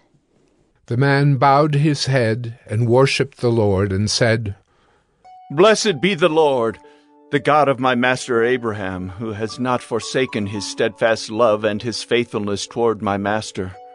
As for me, the Lord has led me in the way to the house of my master's kinsman. Then the young woman ran and told her mother's household about these things. Rebekah had a brother whose name was Laban. Laban ran out toward the man to the spring. As soon as he saw the ring and the bracelets on his sister's arms, and heard the words of Rebekah his sister, "Thus the man spoke to me," he went to the man. And behold, he was standing by the camels at the spring. He said, Come in, O blessed of the Lord. Why do you stand outside? For I have prepared the house and a place for the camels. So the man came to the house and unharnessed the camels, and gave straw and fodder to the camels, and there was water to wash his feet and the feet of the men who were with him. Then food was set before him to eat. But he said, I will not eat until I have said what I have to say. He said, Speak on. So he said, I am Abraham's servant. The Lord has greatly blessed my master, and he has become great. He's given him flocks and herds, silver and gold, male servants and female servants, camels and donkeys. And Sarah, my master's wife, bore a son to my master when she was old, and to him he has given all that he has. My master made me swear, saying, You shall not take a wife for my son from the daughters of the Canaanites in whose land I dwell, but you shall go to my father's house and to my clan and take a wife for my son. I said to my master, Perhaps the woman will not follow me. But he said to me, The Lord before whom I have walked will send his angel with you and prosper your way. You shall take a wife for my son from my clan and from my father's house. Then you will be free from my oath when you come to my clan. And if they will not give her to you, you will be free from my oath. I came today to the spring and said, O Lord, the God of my master Abraham, if now you are prospering the way that I go, behold, I'm standing by the spring of water. Let the virgin who comes out to draw water, to whom I shall say, Please give me a little water from your jar to drink, and who will say to me, Drink, and I will draw for your camels also. Let her be the woman whom the Lord has appointed for my master's son. Before I had finished speaking in my heart, behold, Rebekah came out with her water jar on her shoulder, and she went down to the spring and drew water. I said to her, Please let me drink. She quickly let down her jar from her shoulder and said, Drink, and I will give your camels drink also. So I drank, and she gave the camels drink also. Then I asked her, Whose daughter are you? She said, The daughter of Bethuel, Nahor's son, whom Milcah bore to him. So I put the ring on her nose and the bracelets on her arms. Then I bowed my head and worshipped the Lord and blessed the Lord, the God of my master Abraham, who had led me by the right way to take the daughter of my master's kinsman for his son. Now then, if you're going to show steadfast love and faithfulness to my master, tell me, and if not, tell me, that I may turn to the right hand or to the left. Then Laban and Bethuel answered and said, The thing has come from the Lord. We cannot speak to you bad or good. Behold, Rebekah is before you. Take her and go, and let her be the wife of your master's son, as the Lord has spoken. When Abraham's servant heard their words, he bowed himself to the earth before the Lord. And the servant brought out jewelry of silver and of gold, and garments, and gave them to Rebekah. He also gave to her brother and to her mother costly ornaments. And he and the men who were with him ate and drank, and they spent the night there. When they arose in the morning, he said, Send me away to my master. Her brother and her mother said, Let the young woman remain with us a while, at least 10 days. After that, she may go. But he said to them, Do not delay me, since the Lord has prospered my way. Send me away, that I may go to my master. They said, Let us call the young woman and ask her. And they called Rebekah and said to her, Will you go with this man? She said, I will go. So they sent away Rebekah their sister and her nurse, and Abraham's servant and his men. And they blessed Rebekah and said to her, Our sister, may you become thousands of 10,000s, and may your offspring possess the gate of those who hate him. Then Rebekah and her young women arose and rode on the camels and followed the man. Thus the servant took Rebekah and went his way. Now Isaac had returned from Beer-lahai-roi and was dwelling in the Negeb. And Isaac went out to meditate in the field toward evening. And he lifted up his eyes and saw, and behold, there were camels coming. And Rebekah lifted up her eyes, and when she saw Isaac, she dismounted from the camel and said to the servant, Who is that man walking in the field to meet us? The servant said, It is my master. So she took her veil and covered herself. And the servant told Isaac all the things that he had done. Then Isaac brought her into the tent of Sarah his mother, and took Rebekah, and she became his wife, and he loved her. So Isaac was comforted after his mother's death. Genesis 25. Abraham took another wife, whose name was Keturah. She bore him Zimran, Jokshan, Medan, Midian, Ishbak, and Shua. Jokshan fathered Sheba and Dedan. The sons of Dedan were Asherim, Letushim, and Leamim. The sons of Midian were Ephah, Epher, Hanok, Abida, and Eldaah. All these were the children of Keturah. Abraham gave all he had to Isaac. But to the sons of his concubines Abraham gave gifts. And while he was still living, he sent them away from his son Isaac, eastward to the east country. These are the days of the years of Abraham's life, 175 years. Abraham breathed his last and died in a good old age, an old man and full of years, and was gathered to his people. Isaac and Ishmael his sons buried him in the cave of Machpelah, in the field of Ephron, the son of Zohar the Hittite, east of Mamre, the field that Abraham purchased from the Hittites. There Abraham was buried with Sarah his wife. After the death of Abraham, God blessed Isaac his son, and Isaac settled at Beer-lahai-roi. These are the generations of Ishmael, Abraham's son, whom Hagar the Egyptian, Sarah's servant, bore to Abraham. These are the names of the sons of Ishmael, named in the order of their birth: Nebaioth, the firstborn of Ishmael, and Kedar, Adbeel, Mibsam, Mishma, Duma, Massa, Hadad, Tema, Jeter, Naphish, and Kedemah. These are the sons of Ishmael, and these are their names, by their villages and by their encampments, 12 princes according to their tribes.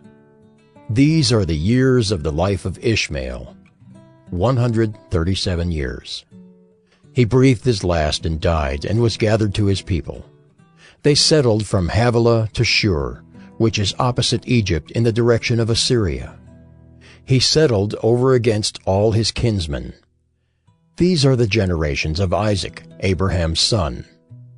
Abraham fathered Isaac, and Isaac was 40 years old when he took Rebekah, the daughter of Bethuel the Aramean of Padan Aram, the sister of Laban the Aramean, to be his wife.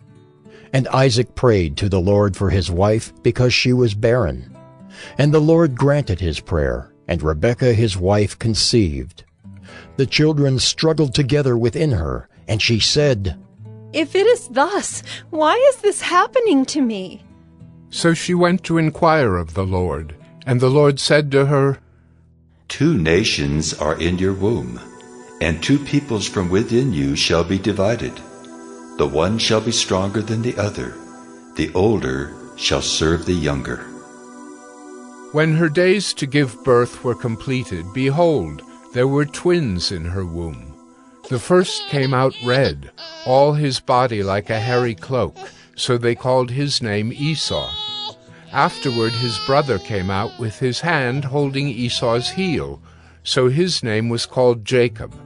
Isaac was 60 years old when she bore them. When the boys grew up, Esau was a skillful hunter, a man of the field, while Jacob was a quiet man, dwelling in tents. Isaac loved Esau because he ate of his game, but Rebekah loved Jacob. Once, when Jacob was cooking stew, Esau came in from the field, and he was exhausted. And Esau said to Jacob, Let me eat some of that red stew, for I am exhausted. Therefore his name was called Edom. Jacob said, Sell me your birthright now. Esau said, I am about to die. Of what use is a birthright to me? Jacob said, Swear to me now. So he swore to him and sold his birthright to Jacob. Then Jacob gave Esau bread and lentil stew, and he ate and drank, and rose and went his way. Thus Esau despised his birthright. Genesis 26. Now there was a famine in the land, besides the former famine that was in the days of Abraham. And Isaac went to Gerar, to Abimelech, king of the Philistines. And the Lord appeared to him and said, Do not go down to Egypt. Dwell in the land of which I shall tell you. Sojourn in this land, and I will be with you and will bless you. For to you and to your offspring I will give all these lands, and I will establish the oath that I swore to Abraham your father. I will multiply your offspring as the stars of heaven, and will give to your offspring all these lands. And in your offspring all the nations of the earth shall be blessed, because Abraham obeyed my voice and kept my charge, my commandments, my statutes, and my laws. So Isaac settled in Gerar. When the men of the place asked him about his wife, he said, She's my sister. For he feared to say, my wife, thinking, Lest the men of the place should kill me because of Rebekah. Because she was attractive in appearance. When he had been there a long time, Abimelech, king of the Philistines, looked out of a window and saw Isaac laughing with Rebekah, his wife. So Abimelech called Isaac and said, Behold, she is your wife. How then could you say, She is my sister? Isaac said to him, Because I thought, lest I die because of her. Abimelech said, What is this you have done to us? One of the people might easily have lain with your wife, and you would have brought guilt upon us. So Abimelech warned all the people, saying, Whoever touches this man or his wife shall surely be put to death. And Isaac sowed in that land, and reaped in the same year 100-fold. The Lord blessed him, and the man became rich, and gained more and more until he became very wealthy. He had possessions of flocks and herds, and many servants, so that the Philistines envied him. Now the Philistines had stopped and filled with earth all the wells that his father's servants had dug in the days of Abraham his father. And Abimelech said to Isaac, Go away from us, for you are much mightier than we. So Isaac departed from there and encamped in the valley of Gerar and settled there. And Isaac dug again the wells of water that had been dug in the days of Abraham his father, which the Philistines had stopped after the death of Abraham. And he gave them the names that his father had given them, But when Isaac's servants dug in the valley and found there a well of spring water, the herdsmen of Gerar quarreled with Isaac's herdsmen, saying, "The water is ours." So he called the name of the well Esek, because they contended with him. Then they dug another well, and they quarreled over that also. So he called its name Sitnah. And he moved from there and dug another well, and they did not quarrel over it. So he called its name Rehoboth, saying, For now the Lord has made room for us, and we shall be fruitful in the land. From there he went up to Beersheba, and the Lord appeared to him the same night and said, I am the God of Abraham your father. Fear not, for I am with you and will bless you, and multiply your offspring for my servant Abraham's sake. So he built an altar there, and called upon the name of the Lord, and pitched his tent there. And there Isaac's servants dug a well. When Abimelech went to him from Gerar with Ahuzzath his adviser, and Phicol the commander of his army, Isaac said to them, Why have you come to me, seeing that you hate me, and have sent me away from you? They said, We see plainly that the Lord has been with you.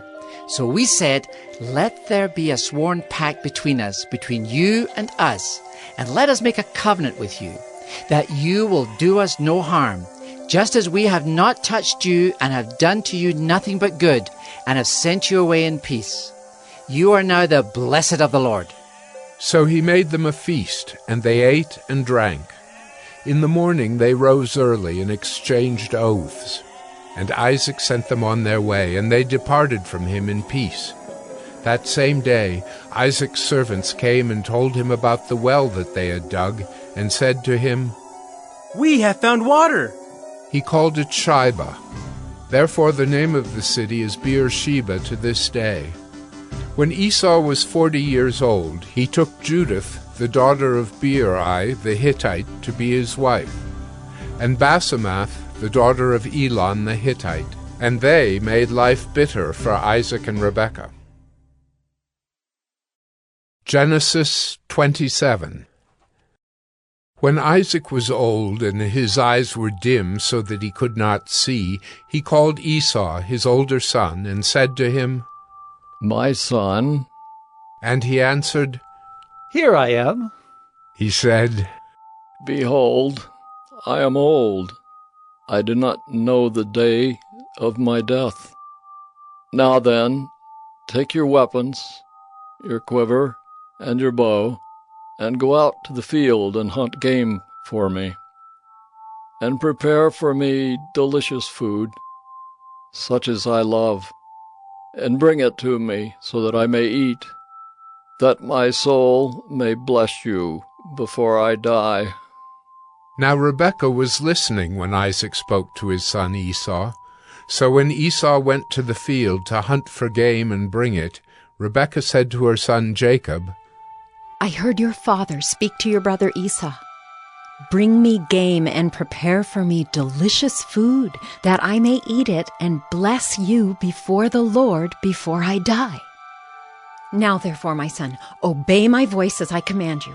Go to the flock and bring me 2 good young goats, so that I may prepare from them delicious food for your father, such as he loves. And you shall bring it to your father to eat, so that he may bless you before he dies. But Jacob said to Rebekah his mother, Behold, my brother Esau is a hairy man, and I am a smooth man. Perhaps my father will feel me, and I shall seem to be mocking him, and bring a curse upon myself, and not a blessing. His mother said to him, Let your curse be on me, my son. Only obey my voice, and go, bring them to me. So he went and took them and brought them to his mother, and his mother prepared delicious food, such as his father loved. Then Rebekah took the best garments of Esau, her older son, which were with her in the house, and put them on Jacob, her younger son. And the skins of the young goats she put on his hands, and on the smooth part of his neck. And she put the delicious food and the bread which she had prepared into the hand of her son Jacob. So he went in to his father and said, My father. And he said, Here I am. Who are you, my son? Jacob said to his father, I am Esau, your firstborn. I have done as you told me. Now sit up and eat of my game, that your soul may bless me. But Isaac said to his son, How is it that you have found it so quickly, my son? He answered, Because the Lord your God granted me success. Then Isaac said to Jacob, Please come near, that I may feel you, my son, to know whether you are really my son, Esau, or not. So Jacob went near to Isaac, his father, who felt him and said, The voice is Jacob's voice, but the hands are the hands of Esau. And he did not recognize him, because his hands were hairy like his brother Esau's hands. So he blessed him. He said, Are you really my son, Esau? He answered, I am. Then he said, Bring it near to me, that I may eat of my son's game and bless you. So he brought it near to him, and he ate, and he brought him wine, and he drank. Then his father Isaac said to him, Come near and kiss me, my son. So he came near and kissed him, and Isaac smelled the smell of his garments, and blessed him, and said, See, the smell of my son is as the smell of a field that the Lord has blessed. May God give you of the dew of heaven and of the fatness of the earth, and plenty of grain and wine. Let peoples serve you, and nations bow down to you. Be lord over your brothers, and may your mother's sons bow down to you. Cursed be every one who curses you, and blessed be every one who blesses you. As soon as Isaac had finished blessing Jacob, when Jacob had scarcely gone out from the presence of Isaac his father, Esau his brother came in from his hunting. He also prepared delicious food, and brought it to his father. And he said to his father, Let my father arise and eat of his son's game, that you may bless me. His father Isaac said to him, Who are you?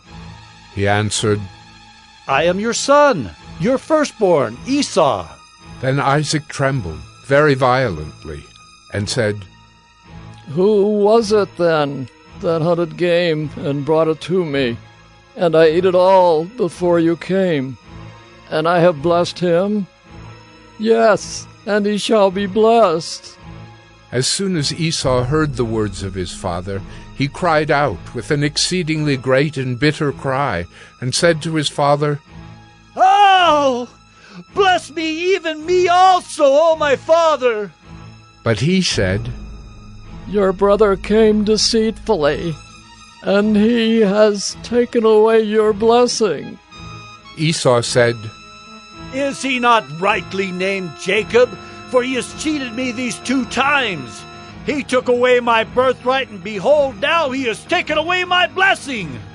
Then he said, Have you not reserved a blessing for me? Isaac answered and said to Esau, Behold, I have made him lord over you, and all his brothers I have given to him for servants. And with grain and wine I have sustained him. What then can I do for you, my son? Esau said to his father, Have you but one blessing, my father? Bless me, even me also, O my father!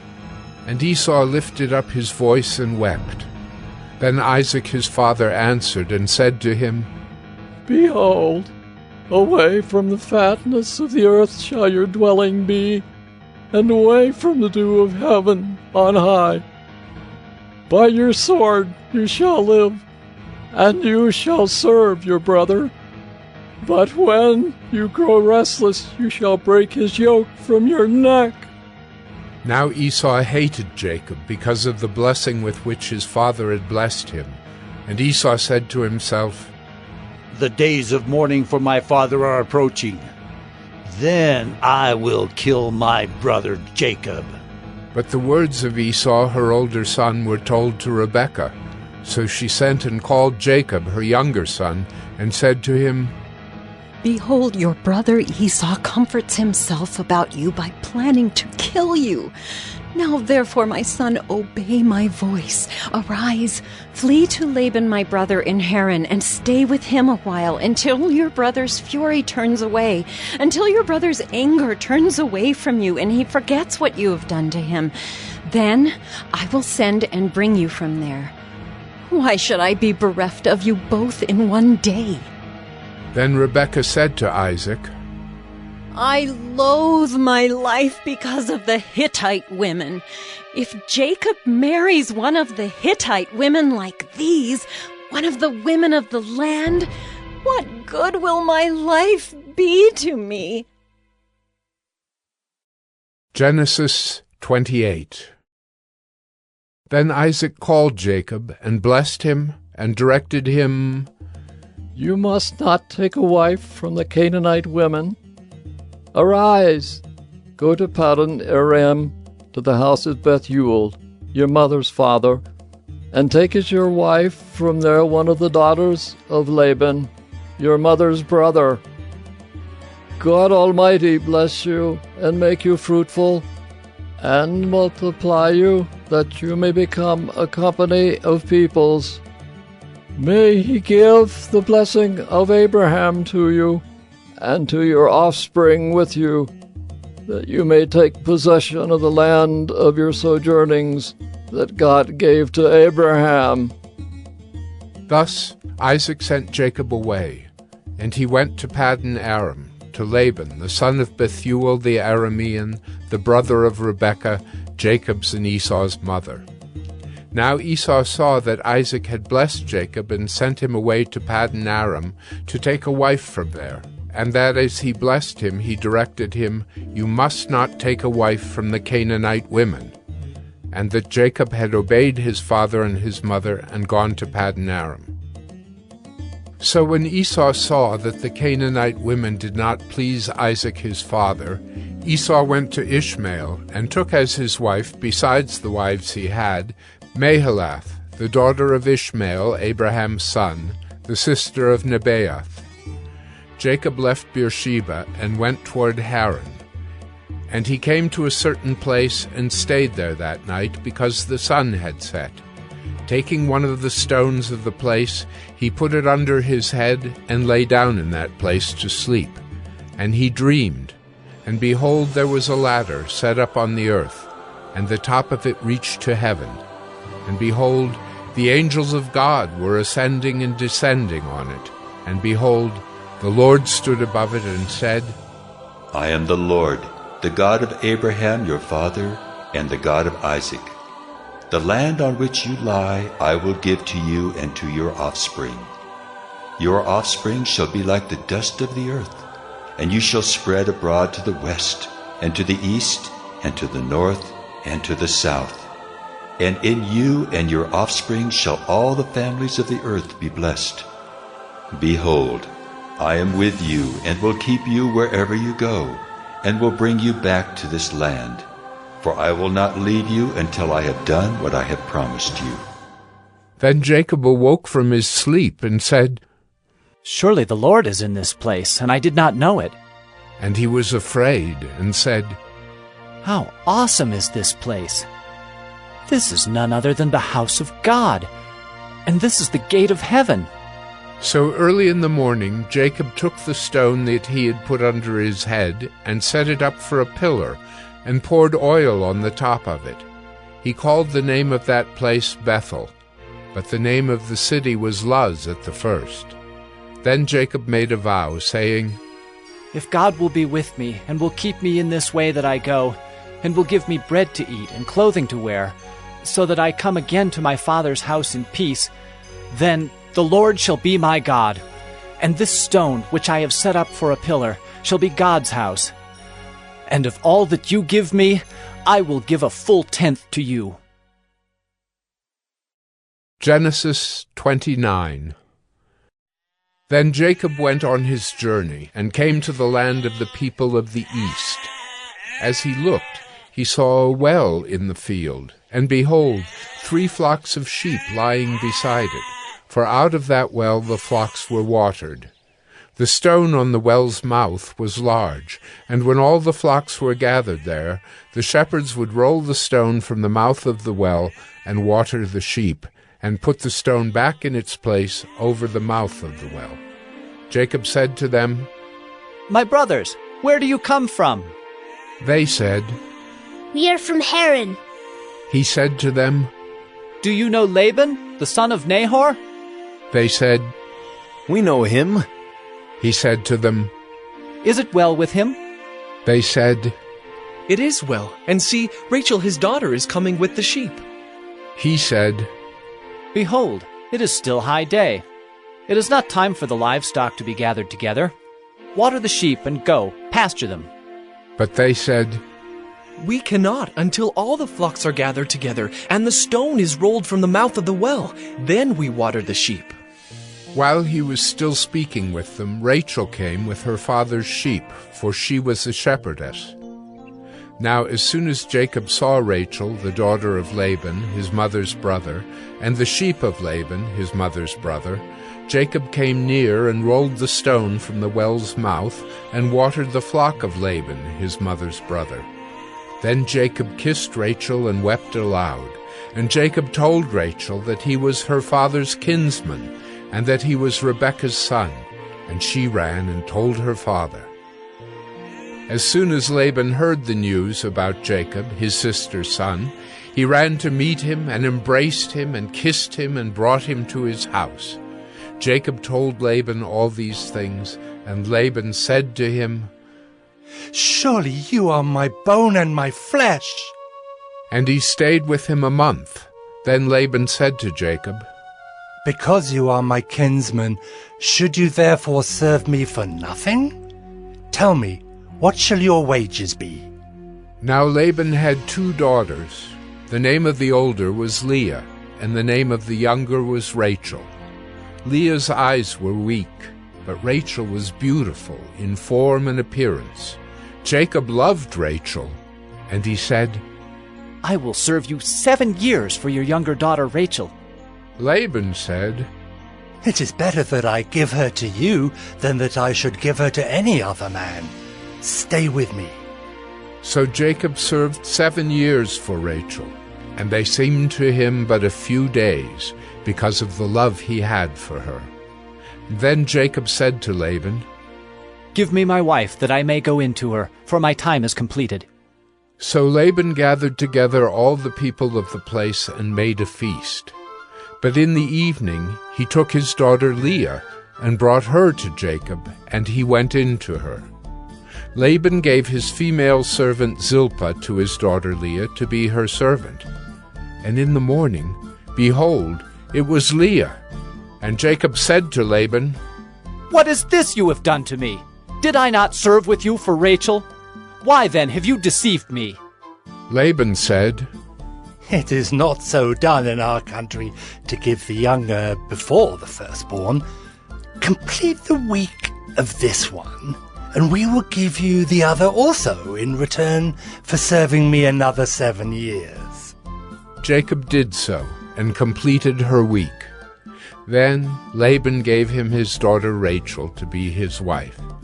Laban gave his female servant Bilhah to his daughter Rachel to be her servant. So Jacob went in to Rachel also, and he loved Rachel more than Leah, and served Laban for another 7 years. When the Lord saw that Leah was hated, he opened her womb, but Rachel was barren.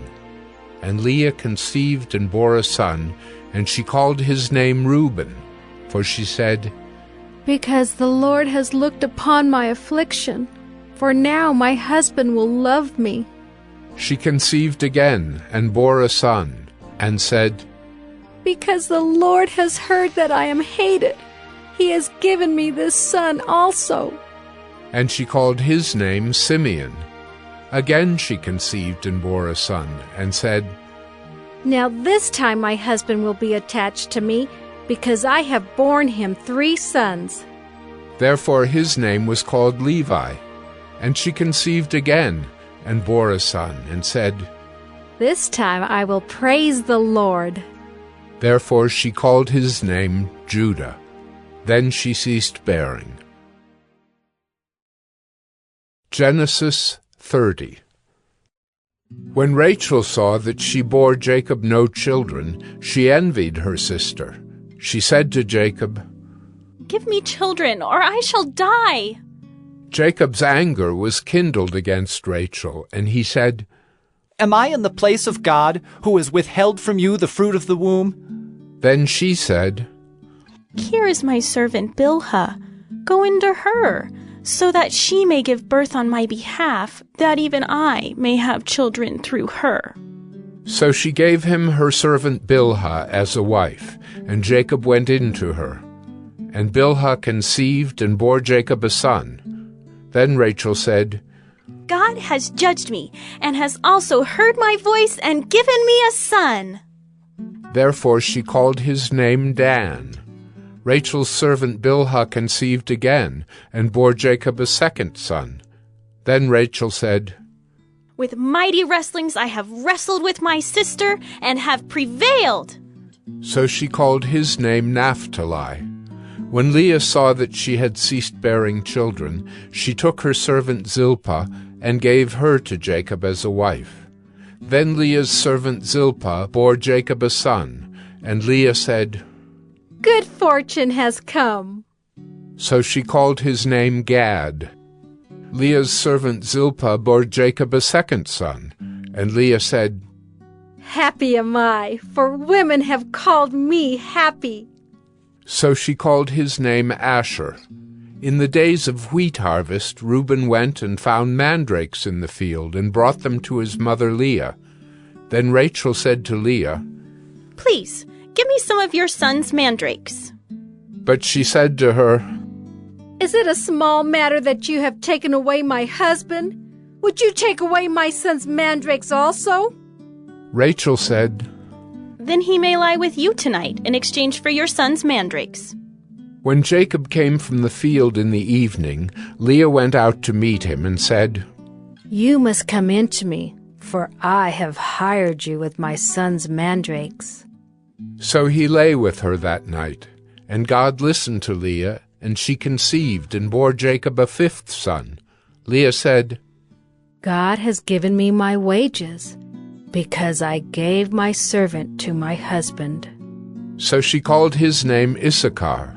And Leah conceived again, and she bore Jacob a 6th son. Then Leah said, God has endowed me with a good endowment. Now my husband will honor me, because I have borne him 6 sons.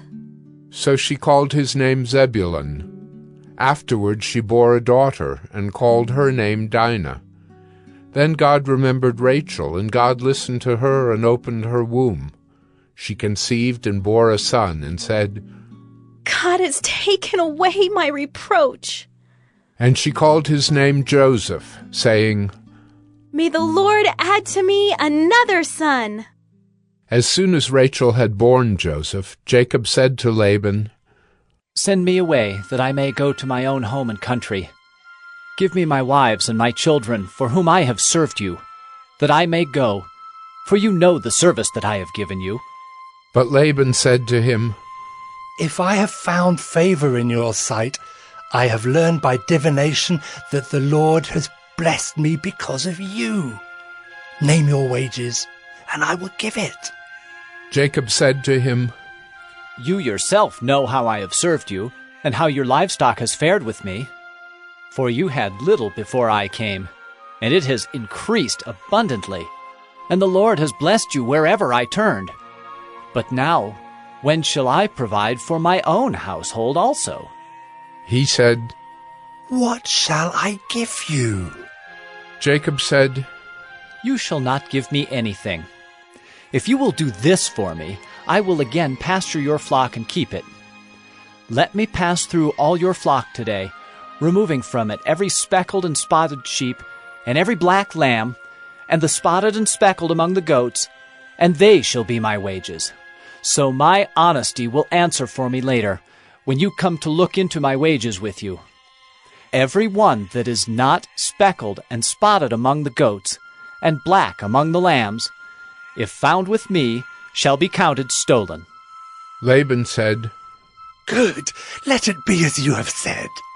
But that day Laban removed the male goats that were striped and spotted, and all the female goats that were speckled and spotted, every one that had white on it, and every lamb that was black, and put them in the charge of his sons. And he set a distance of 3 days' journey between himself and Jacob pastured the rest of Laban's flock. Then Jacob took fresh sticks of poplar and almond and plane trees, and peeled white streaks in them, exposing the white of the sticks. He set the sticks that he had peeled in front of the flocks in the troughs, that is, the watering places where the flocks came to drink.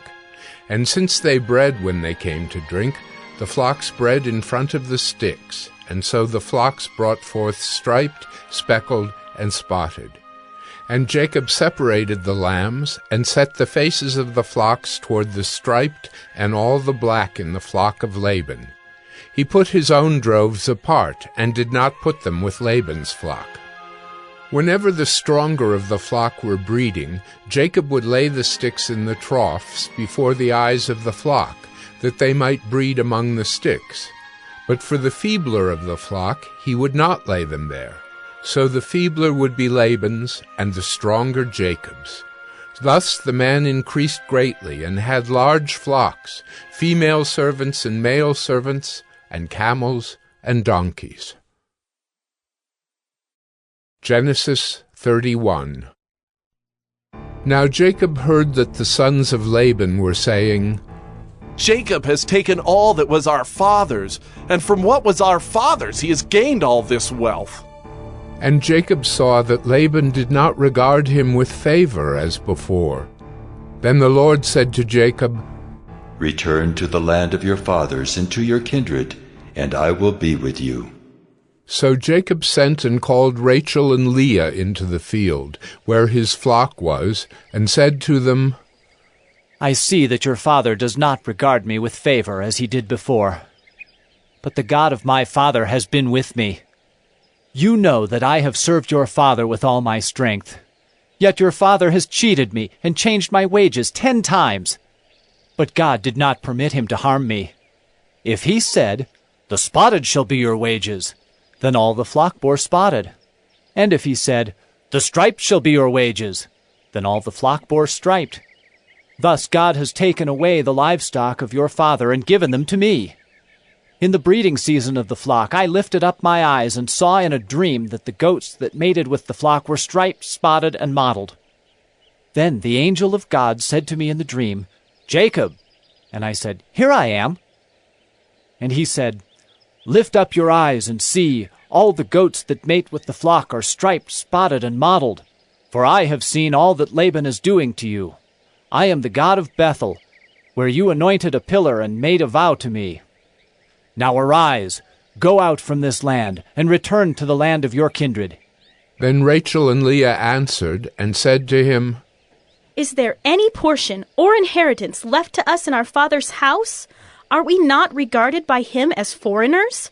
For he has sold us, and he has indeed devoured our money. All the wealth that God has taken away from our father belongs to us and to our children. Now then, whatever God has said to you, do. So Jacob arose and set his sons and his wives on camels.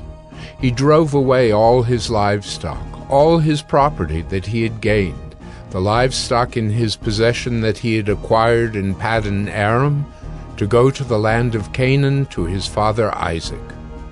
Laban had gone to shear his sheep, and Rachel stole her father's household gods. And Jacob tricked Laban the Aramean by not telling him that he intended to flee. He fled with all that he had, and arose and crossed the Euphrates, and set his face toward the hill country of Gilead. When it was told Laban on the third day that Jacob had fled, he took his kinsman with him and pursued him for 7 days, and followed close after him into the hill country of Gilead. But God came to Laban the Aramean in a dream by night, and said to him, Be careful not to say anything to Jacob, either good or bad. And Laban overtook Jacob. Now Jacob had pitched his tent in the hill country, and Laban with his kinsmen pitched tents in the hill country of Gilead. And Laban said to Jacob, What have you done, that you have tricked me and driven away my daughters like captives of the sword? Why did you flee secretly and trick me, and did not tell me, so that I might have sent you away with mirth and songs, with tambourine and lyre? And why did you not permit me to kiss my sons and my daughters farewell? Now you have done foolishly. It is in my power to do you harm, but the God of your father spoke to me last night, saying, Be careful not to say anything to Jacob, either good or bad. And now you have gone away because you long greatly for your father's house. Why did you steal my gods? Jacob answered and said to Laban, Because I was afraid, for I thought that you would take your daughters from me by force. Anyone with whom you find your gods shall not live. In the presence of our kinsmen, point out what I have that is yours, and take it. Now Jacob did not know that Rachel had stolen them. So Laban went into Jacob's tent, and into Leah's tent, and into the tent of the 2 female servants, but he did not find them. And he went out of Leah's tent and entered Rachel's. Now Rachel had taken the household gods, and put them in the camel's saddle, and sat on them. Laban felt all about the tent, but did not find them. And she said to her father, Let not my lord be angry that I cannot rise before you, for the way of women is upon me. So he searched, but did not find the household gods. Then Jacob became angry and berated Laban. Jacob said to Laban, What is my offense? What is my sin that you have hotly pursued me? For you have felt through all my goods. What have you found of all your household goods? Set it here before my kinsmen and your kinsmen, that they may decide between us two. These 20 years I have been with you. Your ewes and your female goats have not miscarried, and I have not eaten the rams of your flocks. What was torn by wild beasts I did not bring to you. I bore the loss of it, myself. From my hand you required it, whether stolen by day or stolen by night. There I was. By day the heat consumed me, and the cold by night, and my sleep fled from my eyes.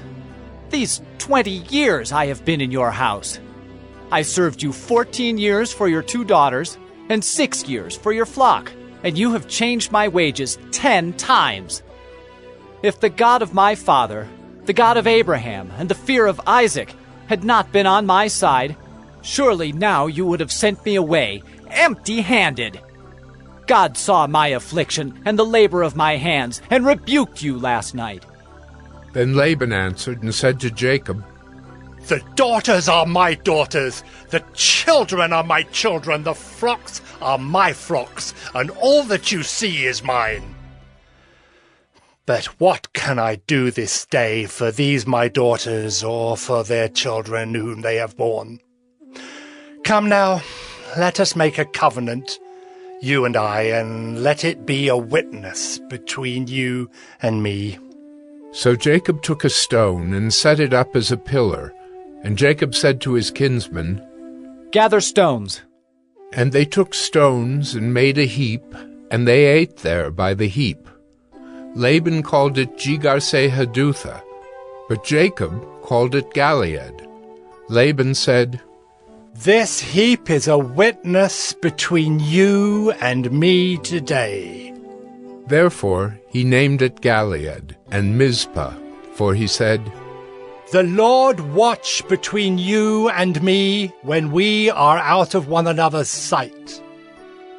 If you oppress my daughters, or if you take wives besides my daughters, although no one is with us, see, God is witness between you and me. Then Laban said to Jacob, See this heap and the pillar, which I have set between you and me. This heap is a witness, and the pillar is a witness, that I will not pass over this heap to you, and you will not pass over this heap and this pillar to me to do harm. The God of Abraham and the God of Nahor, the God of their father, judge between us. So Jacob swore by the fear of his father Isaac, and Jacob offered a sacrifice in the hill country, and called his kinsmen to eat bread. They ate bread and spent the night in the hill country. Early in the morning Laban arose and kissed his grandchildren and his daughters and blessed them. Then Laban departed and returned home. Genesis 32. Jacob went on his way, and the angels of God met him. And when Jacob saw them, he said, This is God's camp. So he called the name of that place Mahanaim. And Jacob sent messengers before him to Esau his brother in the land of Seir, the country of Edom, instructing them, Thus you shall say to my lord Esau, Thus says your servant Jacob, I have sojourned with Laban and stayed until now. I have oxen, donkeys, flocks, male servants, and female servants. I have sent to tell my lord, in order that I may find favor in your sight. And the messengers returned to Jacob, saying, We came to your brother Esau, and he is coming to meet you, and there are 400 men with him. Then Jacob was greatly afraid and distressed. He divided the people who were with him and the flocks and herds and camels into 2 camps, thinking, If Esau comes to the one camp and attacks it, then the camp that is left will escape. And Jacob said, O God of my father Abraham, and God of my father Isaac, O Lord, who said to me, Return to your country and to your kindred, that I may do you good.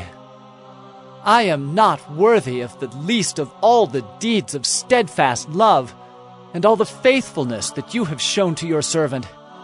For with only my staff I crossed this Jordan, and now I have become 2 camps. Please deliver me from the hand of my brother, from the hand of Esau, for I fear him, that he may come and attack me, the mothers with the children. But you said, I will surely do you good, and make your offspring as the sand of the sea, which cannot be numbered for multitude. So he stayed there that night, and from what he had with him he took a present for his brother Esau, 200 female goats and 20 male goats, 200 ewes and 20 rams, 30 milking camels and their calves, 40 cows and 10 bulls, 20 female donkeys, and 10 male donkeys. These he handed over to his servants, every drove by itself, and said to his servants, Pass on ahead of me, and put a space between drove and drove. He instructed the first, When Esau my brother meets you and asks you, To whom do you belong? Where are you going? And whose are these ahead of you? Then you shall say, They belong to your servant Jacob. They are a present sent to my lord Esau. And, moreover, he is behind us. He likewise instructed the second and the third and all who followed the droves. You shall say the same thing to Esau when you find him, and you shall say, Moreover, your servant Jacob is behind us. For he thought, I may appease him with the present that goes ahead of me, and afterward I shall see his face. Perhaps he will accept me.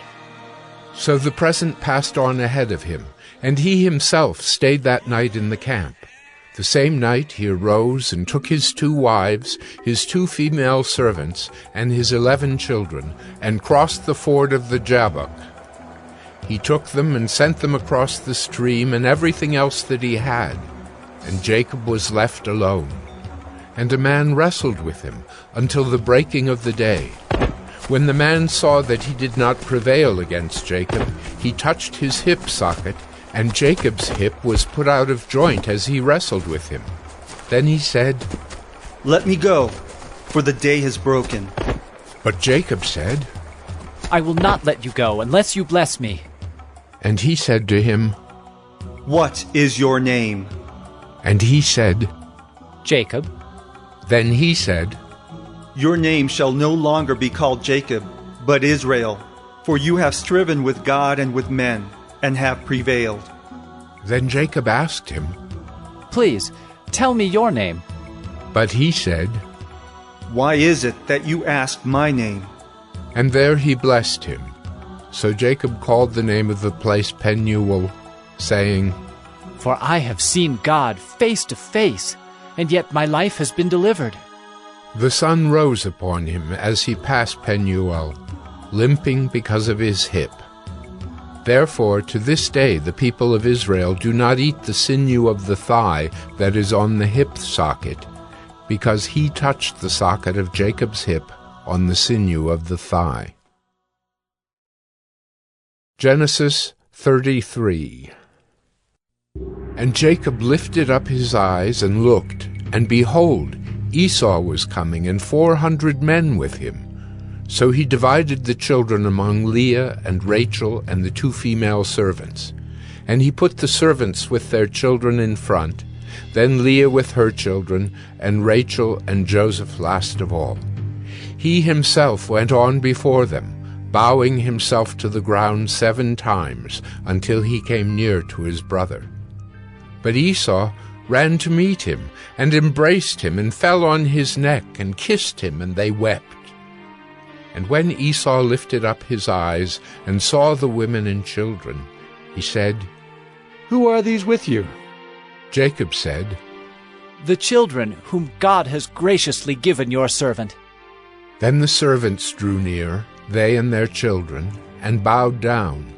Leah likewise and her children drew near and bowed down. And last, Joseph and Rachel drew near, and they bowed down. Esau said, "What do you mean by all this company that I met?" Jacob answered, "To find favor in the sight of my Lord." But Esau said, "I have enough, my brother. Keep what you have for yourself." Jacob said, "No, please.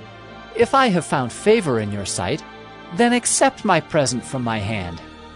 For I have seen your face, which is like seeing the face of God, and you have accepted me. Please accept my blessing that is brought to you, because God has dealt graciously with me, and because I have enough." Thus he urged him, and he took it. And then Esau said, "Let us journey on our way, and I will go ahead of you." But Jacob said to him, "My Lord knows that the children are frail, and that the nursing flocks and herds are a care to me. If they are driven hard for one day, all the flocks will die. Let my Lord pass on ahead of his servant, and I will lead on slowly, at the pace of the livestock that are ahead of me, and at the pace of the children, until I come to my Lord in Seir." So Esau said, "Let me leave with you some of the people who are with me." But he said, "What need is there? Let me find favor in the sight of my Lord." So Esau returned that day on his way to Seir. But Jacob journeyed to Succoth, and built himself a house, and made booths for his livestock. Therefore the name of the place is called Succoth. And Jacob came safely to the city of Shechem, which is in the land of Canaan, on his way from Paddan Aram, and he camped before the city. And from the sons of Hamor, Shechem's father, he bought for 100 pieces of money the piece of land on which he had pitched his tent. There he erected an altar, and called it El Elohe Israel.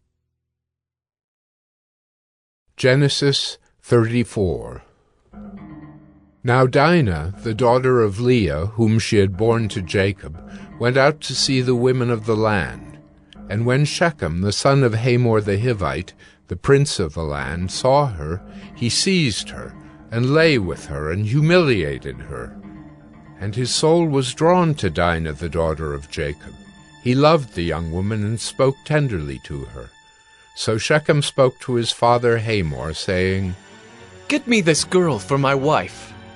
Now Jacob heard that he had defiled his daughter Dinah, but his sons were with his livestock in the field, so Jacob held his peace until they came. And Hamor, the father of Shechem, went out to Jacob to speak with him.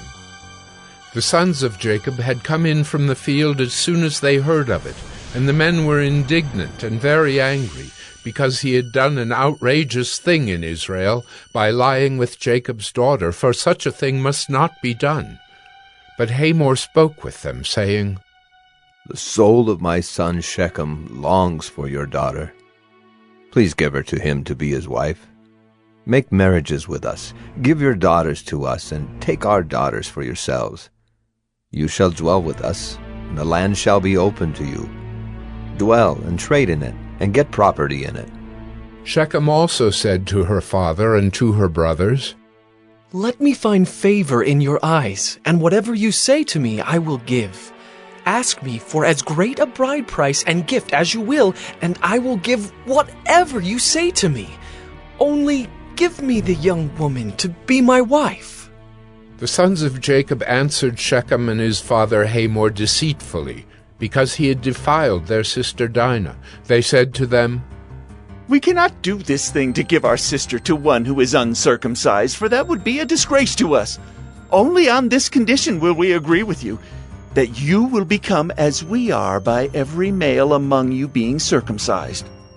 "Then we will give our daughters to you, and we will take your daughters to ourselves, and we will dwell with you and become one people. But if you will not listen to us and be circumcised, then we will take our daughter, and we will be gone." Their words pleased Hamor and Hamor's son Shechem, and the young man did not delay to do the thing, because he delighted in Jacob's daughter. Now he was the most honored of all his father's house. So Hamor and his son Shechem came to the gate of their city, and spoke to the men of their city, saying, "These men are at peace with us. Let them dwell in the land and trade in it, for behold, the land is large enough for them. Let us take their daughters as wives, and let us give them our daughters. Only on this condition will the men agree to dwell with us to become one people, when every male among us is circumcised as they are circumcised. Will not their livestock, their property, and all their beasts be ours? Only let us agree with them, and they will dwell with us." And all who went out of the gate of his city listened to Hamor and his son Shechem, and every male was circumcised, all who went out of the gate of his city. On the third day, when they were sore, 2 of the sons of Jacob, Simeon and Levi, Dinah's brothers, took their swords and came against the city while it felt secure, and killed all the males. They killed Hamor and his son Shechem with the sword, and took Dinah out of Shechem's house, and went away. The sons of Jacob came upon the slain, and plundered the city, because they had defiled their sister. They took their flocks and their herds, their donkeys, and whatever was in the city and in the field, all their wealth, all their little ones and their wives, all that was in the houses, they captured and plundered. Then Jacob said to Simeon and Levi, "You have brought trouble on me by making me stink to the inhabitants of the land, the Canaanites and the Perizzites. My numbers are few, and if they gather themselves against me and attack me, I shall be destroyed, both I and my household." But they said, "Should he treat our sister like a prostitute?" Genesis 35. God said to Jacob, "Arise, go up to Bethel and dwell there. Make an altar there to the God who appeared to you when you fled from your brother Esau." So Jacob said to his household, and to all who were with him, "Put away the foreign gods that are among you, and purify yourselves, and change your garments. Then let us arise and go up to Bethel, so that I may make there an altar to the God who answers me in the day of my distress, and has been with me wherever I have gone." So they gave to Jacob all the foreign gods that they had, and the rings that were in their ears. Jacob hid them under the terebinth tree that was near Shechem. And as they journeyed, a terror from God fell upon the cities that were around them, so that they did not pursue the sons of Jacob. And Jacob came to Luz, that is Bethel, which is in the land of Canaan, he and all the people who were with him. And there he built an altar, and called the place El Bethel, because there God had revealed himself to him when he fled from his brother. And Deborah, Rebekah's nurse, died, and she was buried under an oak below Bethel. So he called its name Allon-Bacuth. God appeared to Jacob again when he came from Paddan Aram, and blessed him. And God said to him, "Your name is Jacob. No longer shall your name be called Jacob, but Israel shall be your name." So he called his name Israel. And God said to him, "I am God Almighty. Be fruitful and multiply. A nation and a company of nations shall come from you, and kings shall come from your own body. The land that I gave to Abraham and Isaac I will give to you, and I will give the land to your offspring after you." Then God went up from him in the place where he had spoken with him. And Jacob set up a pillar in the place where he had spoken with him, a pillar of stone. He poured out a drink offering on it, and poured oil on it. So Jacob called the name of the place where God had spoken with him Bethel. Then they journeyed from Bethel. When they were still some distance from Ephrath, Rachel went into labor, and she had hard labor. And when her labor was at its hardest, the midwife said to her, "Do not fear, for you have another son." And as her soul was departing, for she was dying, she called his name Ben-Oni, but his father called him Benjamin. So Rachel died, and she was buried on the way to Ephrath, that is, Bethlehem. And Jacob set up a pillar over her tomb. It is the pillar of Rachel's tomb, which is there to this day. Israel journeyed on, and pitched his tent beyond the Tower of Eder. While Israel lived in that land, Reuben went and lay with Bilhah, his father's concubine. And Israel heard of it. Now the sons of Jacob were 12, the sons of Leah, Reuben, Jacob's firstborn, Simeon, Levi, Judah, Issachar, and Zebulun. The sons of Rachel, Joseph and Benjamin. The sons of Bilhah, Rachel's servant, Dan and Naphtali. The sons of Zilpah, Leah's servant, Gad and Asher. These were the sons of Jacob who were born to him in Paddan Aram. And Jacob came to his father Isaac at Mamre, or Kiriath Arba, that is, Hebron, where Abraham and Isaac had sojourned. Now the days of Isaac were 180 years, and Isaac breathed his last, and he died and was gathered to his people, old and full of days. And his sons Esau and Jacob buried him. Genesis 36. These are the generations of Esau, that is, Edom. Esau took his wives from the Canaanites, Adah, the daughter of Elon the Hittite, Aholibamah, the daughter of Anah, the daughter of Zibeon the Hivite, and Basemath, Ishmael's daughter, the sister of Nebaioth. And Adah bore to Esau Eliphaz. Basemath bore Reuel. And Aholibamah bore Jeush, Jalam, and Korah. These are the sons of Esau who were born to him in the land of Canaan. Then Esau took his wives, his sons, his daughters, and all the members of his household, his livestock, all his beasts, and all his property that he had acquired in the land of Canaan.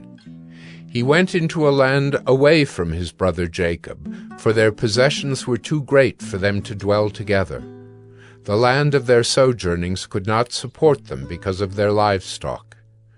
So Esau settled in the hill country of Seir. Esau is Edom. These are the generations of Esau, the father of the Edomites in the hill country of Seir. These are the names of Esau's sons: Eliphaz, the son of Adah, the wife of Esau; Reuel, the son of Basemath, the wife of Esau. The sons of Eliphaz were Teman, Omar, Zepho, Gatam, and Kenaz. Timnah was a concubine of Eliphaz, Esau's son. She bore Amalek to Eliphaz. These are the sons of Adah, Esau's wife. These are the sons of Reuel: Nahath, Zerah, Shammah, and Mizah. These are the sons of Basemath, Esau's wife. These are the sons of Aholibamah, the daughter of Anah, the daughter of Zibeon, Esau's wife. She bore to Esau Jeush, Jalem, and Korah. These are the chiefs of the sons of Esau. The sons of Eliphaz, the firstborn of Esau, the chiefs Teman, Omar, Zepho, Kenaz, Korah, Gatam, and Amalek. These are the chiefs of Eliphaz in the land of Edom. These are the sons of Adah. These are the sons of Reuel, Esau's son, the chiefs Nahath, Zerah, Shammah, and Mizah. These are the chiefs of Reuel in the land of Edom. These are the sons of Basemath, Esau's wife. These are the sons of Aholibamah, Esau's wife, the chiefs Jeush, Jalem, and Korah. These are the chiefs born of Aholibamah, the daughter of Anah, Esau's wife. These are the sons of Esau, that is, Edom, and these are their chiefs. These are the sons of Seir the Horite, the inhabitants of the land: Lotan, Shobal, Zibeon, Anah, Dishon, Ezer, and Dishan. These are the chiefs of the Horites, the sons of Seir in the land of Edom. The sons of Lotan were Hori and Hemam. And Lotan's sister was Timnah. These are the sons of Shobal: Alvan, Manahath, Ebal, Shepho, and Onam. These are the sons of Zibeon, Aya, and Anah. He is the Anah who found the hot springs in the wilderness as he pastured the donkeys of Zibeon, his father. These are the children of Anah, Dishon and Aholibamah, the daughter of Anah. These are the sons of Dishon: Hemdan, Eshban, Ithran, and Kiran. These are the sons of Ezer: Bilhan, Zaavan, and Achan. These are the sons of Dishan: Uz and Aran. These are the chiefs of the Horites, the chiefs Lotan, Shobal, Zibeon, Anah, Dishon, Ezer, and Dishan. These are the chiefs of the Horites, chief by chief, in the land of Seir. These are the kings who reigned in the land of Edom before any king reigned over the Israelites. Bela, the son of Beor, reigned in Edom, the name of his city being Dinhabah. Bela died, and Jobab the son of Zerah of Bozrah reigned in his place. Jobab died, and Husham of the land of the Temanites reigned in his place. Husham died, and Hadad the son of Bedad, who defeated Midian in the country of Moab, reigned in his place, the name of his city being Avith. Hadad died, and Samlah of Masrekah reigned in his place. Samlah died, and Shaul of Rehoboth on the Euphrates reigned in his place. Shaul died, and Baal-Hanan the son of Achbor reigned in his place. Baal-Hanan the son of Achbor died, and Hadar reigned in his place, the name of his city being Pau. His wife's name was Mehetabel, the daughter of Matred, daughter of Mezahab. These are the names of the chiefs of Esau, according to their clans and their dwelling places, by their names: the chiefs Timnah, Alva, Jetheth, Aholibamah, Elah, Pinon, Kenaz, Teman, Mibzar, Magdiel, and Iram. These are the chiefs of Edom, that is, Esau, the father of Edom, according to their dwelling places in the land of their possession. Genesis 37. Jacob lived in the land of his father's sojournings, in the land of Canaan. These are the generations of Jacob. Joseph, being 17 years old, was pasturing the flock with his brothers. He was a boy with the sons of Bilhah and Zilpah, his father's wives. And Joseph brought a bad report of them to their father. Now Israel loved Joseph more than any other of his sons, because he was the son of his old age. And he made him a robe of many colors. But when his brothers saw that their father loved him more than all his brothers, they hated him, and could not speak peacefully to him. Now Joseph had a dream, and when he told it to his brothers, they hated him even more. He said to them, "Hear this dream that I have dreamed. Behold, we were binding sheaves in the field, and behold, my sheaf arose and stood upright. And behold, your sheaves gathered around it and bowed down to my sheaf." His brothers said to him, "Are you indeed to reign over us, or are you indeed to rule over us?" So they hated him even more for his dreams and for his words. Then he dreamed another dream, and told it to his brothers, and said, "Behold, I have dreamed another dream. Behold, the sun, the moon, and 11 stars were bowing down to me." But when he told it to his father and to his brothers, his father rebuked him and said to him, "What is this dream that you have dreamed? Shall I and your mother and your brothers indeed come to bow ourselves to the ground before you?" And his brothers were jealous of him, but his father kept the saying in mind. Now his brothers went to pasture their father's flock near Shechem. And Israel said to Joseph, "Are not your brothers pasturing the flock at Shechem? Come, I will send you to them." And he said to him, "Here I am." So he said to him, "Go now, see if it is well with your brothers and with the flock, and bring me word." So he sent him from the valley of Hebron, and he came to Shechem. And a man found him wandering in the fields, and the man asked him, "What are you seeking?" "I am seeking my brothers."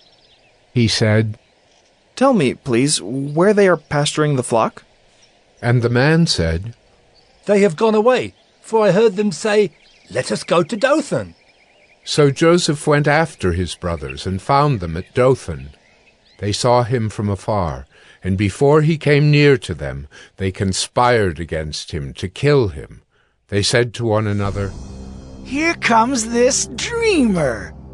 "Come now, let us kill him and throw him into one of the pits. Then we will say that a fierce animal has devoured him, and we will see what will become of his dreams." But when Reuben heard it, he rescued him out of their hands, saying, "Let us not take his life." And Reuben said to them, "Shed no blood. Throw him into this pit here in the wilderness. But do not lay a hand on him."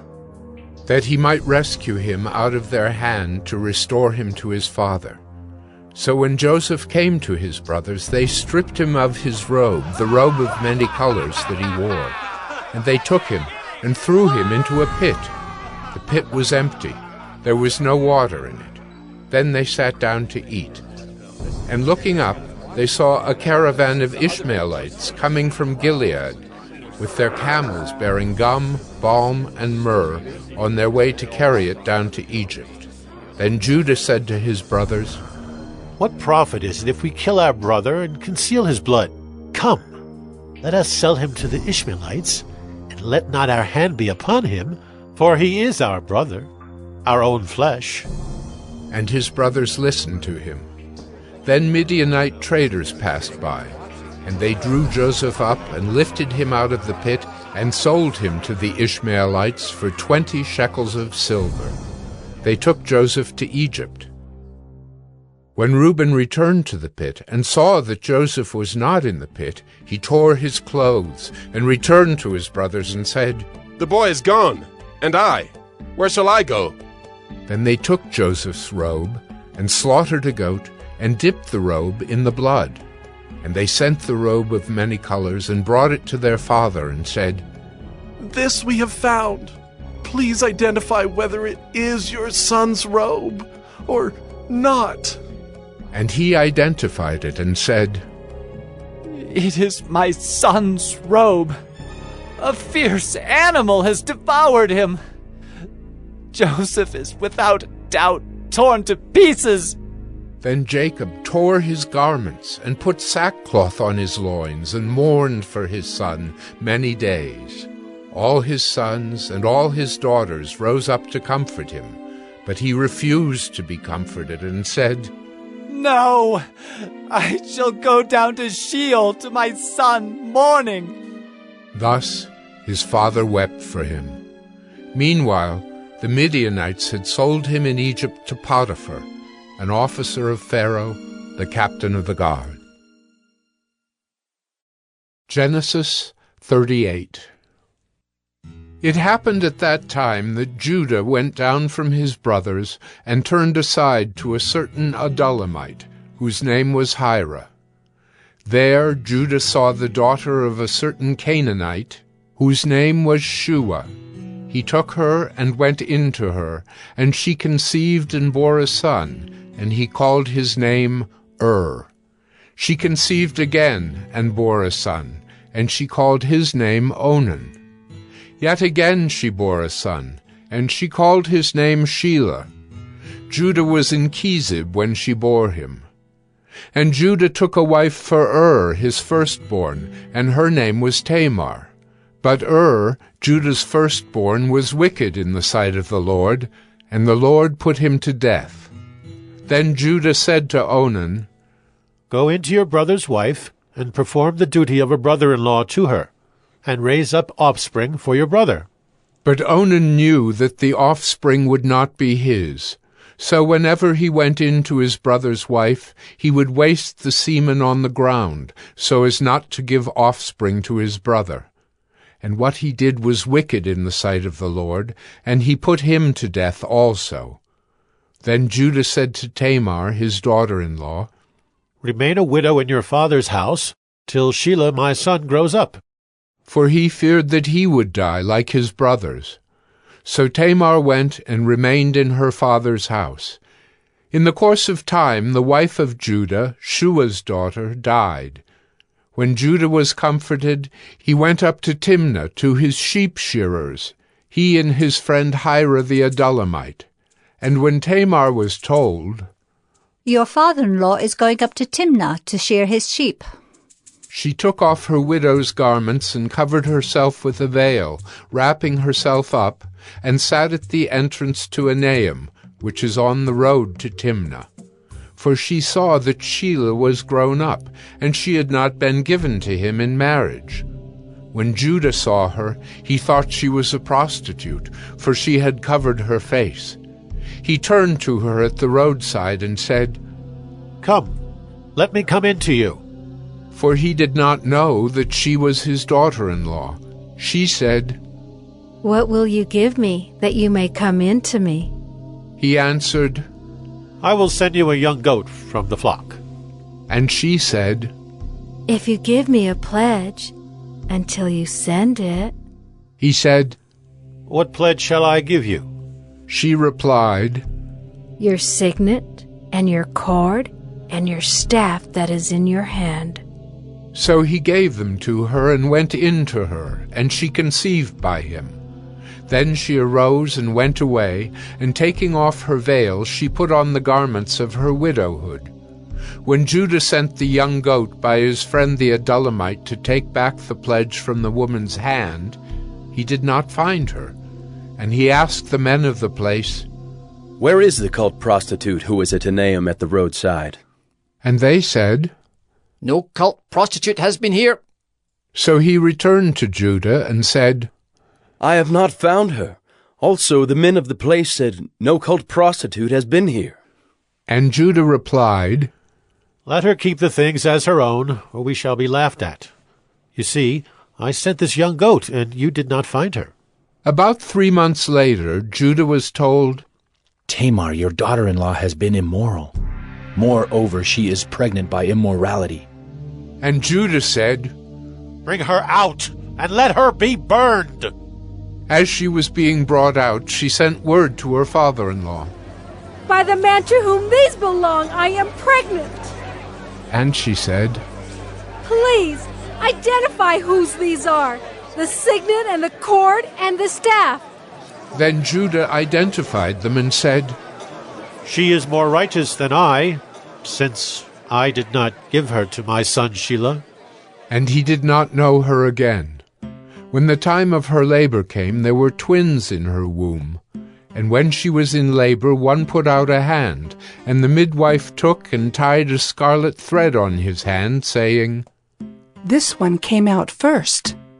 But as he drew back his hand, behold, his brother came out, and she said, What a breach you have made for yourself. Therefore his name was called Perez. Afterward his brother came out with the scarlet thread on his hand, and his name was called Zerah. Genesis 39. Now Joseph had been brought down to Egypt, and Potiphar, an officer of Pharaoh, the captain of the guard, an Egyptian, had bought him from the Ishmaelites, who had brought him down there. The Lord was with Joseph, and he became a successful man, and he was in the house of his Egyptian master. His master saw that the Lord was with him, and that the Lord caused all that he did to succeed in his hands. So Joseph found favor in his sight, and attended him, and he made him overseer of his house, and put him in charge of all that he had. From the time that he made him overseer in his house, and over all that he had, the Lord blessed the Egyptian's house for Joseph's sake. The blessing of the Lord was on all that he had in house and field. So he left all that he had in Joseph's charge, and because of him he had no concern about anything but the food he ate. Now Joseph was handsome in form and appearance, and after a time his master's wife cast her eyes on Joseph and said, Lie with me. But he refused, and said to his master's wife, Behold, because of me my master has no concern about anything in the house, and he has put everything that he has in my charge. He is not greater in this house than I am, nor has he kept back anything from me except yourself, because you are his wife. How then can I do this great wickedness and sin against God? And as she spoke to Joseph day after day, he would not listen to her, to lie beside her, or to be with her. But one day, when he went into the house to do his work, and none of the men of the house was there in the house, she caught him by his garment, saying, Lie with me. But he left his garment in her hand, and fled, and got out of the house. And as soon as she saw that he had left his garment in her hand, and had fled out of the house, she called to the men of her household, and said to them, See, he has brought among us a Hebrew to laugh at us. He came in to me to lie with me, and I cried out with a loud voice. And as soon as he heard that I lifted up my voice and cried out, he left his garment beside me and fled, and got out of the house. Then she laid up his garment by her until his master came home, and she told him the same story, saying, The Hebrew servant whom you have brought among us came in to me to laugh at me. But as soon as I lifted up my voice and cried, he left his garment beside me and fled out of the house. As soon as his master heard the words that his wife spoke to him, This is the way your servant treated me. his anger was kindled, and Joseph's master took him and put him into the prison, the place where the king's prisoners were confined, and he was there in prison. But the Lord was with Joseph, and showed him steadfast love, and gave him favor in the sight of the keeper of the prison. And the keeper of the prison put Joseph in charge of all the prisoners who were in the prison. Whatever was done there, he was the one who did it. The keeper of the prison paid no attention to anything that was in Joseph's charge, because the Lord was with him, and whatever he did, the Lord made it succeed. Genesis 40. Sometime after this, the cupbearer of the king of Egypt and his baker committed an offense against their lord, the king of Egypt. And Pharaoh was angry with his two officers, the chief cupbearer and the chief baker, and he put them in custody in the house of the captain of the guard, in the prison where Joseph was confined. The captain of the guard appointed Joseph to be with them, and he attended them. They continued for some time in custody, and one night they both dreamed, the cupbearer and the baker of the king of Egypt, who were confined in the prison, each his own dream, and each dream with its own interpretation. When Joseph came to them in the morning, he saw that they were troubled. So he asked Pharaoh's officers, who were with him in custody in his master's house, "Why are your faces downcast today?" They said to him, "We have had dreams, and there is no one to interpret them." And Joseph said to them, "Do not interpretations belong to God? Please, tell them to me." So the chief cupbearer told his dream to Joseph and said to him, "In my dream there was a vine before me, and on the vine there were 3 branches. As soon as it budded, its blossoms shot forth, and the clusters ripened into grapes. Pharaoh's cup was in my hand, and I took the grapes and pressed them into Pharaoh's cup and placed the cup in Pharaoh's hand." Then Joseph said to him, "This is its interpretation. The 3 branches are 3 days. In 3 days Pharaoh will lift up your head and restore you to your office, and you shall place Pharaoh's cup in his hand as formerly, when you were his cupbearer. Only remember me when it is well with you, and please do me the kindness to mention me to Pharaoh, and so get me out of this house. For I was indeed stolen out of the land of the Hebrews, and here also I have done nothing that they should put me into the pit." When the chief baker saw that the interpretation was favorable, he said to Joseph, "I also had a dream. There were 3 cake baskets on my head, and in the uppermost basket there were all sorts of baked food for Pharaoh. But the birds were eating it out of the basket on my head." And Joseph answered and said, "This is its interpretation. The 3 baskets are 3 days. In 3 days Pharaoh will lift up your head from you and hang you on a tree, and the birds will eat the flesh from you." On the 3rd day, which was Pharaoh's birthday, he made a feast for all his servants, and lifted up the head of the chief cupbearer and the head of the chief baker among his servants. He restored the chief cupbearer to his position, and he placed the cup in Pharaoh's hand. But he hanged the chief baker, as Joseph had interpreted to them. Yet the chief cupbearer did not remember Joseph, but forgot him. Genesis 41. After 2 whole years, Pharaoh dreamed that he was standing by the Nile, and behold, there came up out of the Nile 7 cows, attractive and plump, and they fed in the reed grass. And behold, 7 other cows, ugly and thin, came up out of the Nile after them, and stood by the other cows on the bank of the Nile.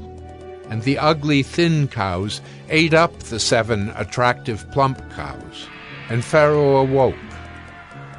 And he fell asleep and dreamed a second time. And behold, 7 ears of grain, plump and good, were growing on one stalk. And behold, after them sprouted 7 ears, thin, and blighted by the east wind. And the thin ears swallowed up the 7 plump, full ears. And Pharaoh awoke, and behold, it was a dream. So in the morning his spirit was troubled, and he sent and called for all the magicians of Egypt and all its wise men. Pharaoh told them his dreams, but there was none who could interpret them to Pharaoh. Then the chief cupbearer said to Pharaoh, "I remember my offenses today. When Pharaoh was angry with his servants and put me and the chief baker in custody in the house of the captain of the guard, we dreamed on the same night, he and I, each having a dream with its own interpretation. A young Hebrew was there with us, a servant of the captain of the guard. When we told him, he interpreted our dreams to us, giving an interpretation to each man according to his dream. And as he interpreted to us, so it came about. I was restored to my office, and the baker was hanged." Then Pharaoh sent and called Joseph, and they quickly brought him out of the pit. And when he had shaved himself and changed his clothes, he came in before Pharaoh. And Pharaoh said to Joseph, "I have had a dream, and there is no one who can interpret it. I have heard it said of you that when you hear a dream, you can interpret it." Joseph answered Pharaoh, "It is not in me. God will give Pharaoh a favorable answer." Then Pharaoh said to Joseph, "Behold, in my dream I was standing on the banks of the Nile. 7 cows, plump and attractive, came up out of the Nile and fed in the reed grass. 7 other cows came up after them, poor and very ugly and thin, such as I had never seen in all the land of Egypt. And the thin, ugly cows ate up the first 7 plump cows. But when they had eaten them, no one would have known that they had eaten them, for they were still as ugly as at the beginning. Then I awoke. I also saw in my dream 7 ears growing on one stalk, full and good. 7 ears, withered, thin, and blighted by the east wind, sprouted after them. And the thin ears swallowed up the 7 good ears. And I told it to the magicians, but there was no one who could explain it to me." Then Joseph said to Pharaoh, "The dreams of Pharaoh are one. God has revealed to Pharaoh what he is about to do. The 7 good cows are 7 years, and the 7 good ears are 7 years. The dreams are one. The 7 lean and ugly cows that came up after them are 7 years, and the 7 empty ears blighted by the east wind are also 7 years of famine. It is as I told Pharaoh. God has shown to Pharaoh what he is about to do. There will come 7 years of great plenty throughout all the land of Egypt. But after them there will arise 7 years of famine, and all the plenty will be forgotten in the land of Egypt. The famine will consume the land, and the plenty will be unknown in the land by reason of the famine that will follow, for it will be very severe. And the doubling of Pharaoh's dream means that the thing is fixed by God, and God will shortly bring it about. Now, therefore, let Pharaoh select a discerning and wise man, and set him over the land of Egypt. Let Pharaoh proceed to appoint overseers over the land and take 1/5 of the produce of the land of Egypt during the 7 plentiful years, and let them gather all the food of these good years that are coming, and store up grain under the authority of Pharaoh for food in the cities, and let them keep it. That food shall be a reserve for the land against the 7 years of famine that are to occur in the land of Egypt, so that the land may not perish through the famine." This proposal pleased Pharaoh and all his servants.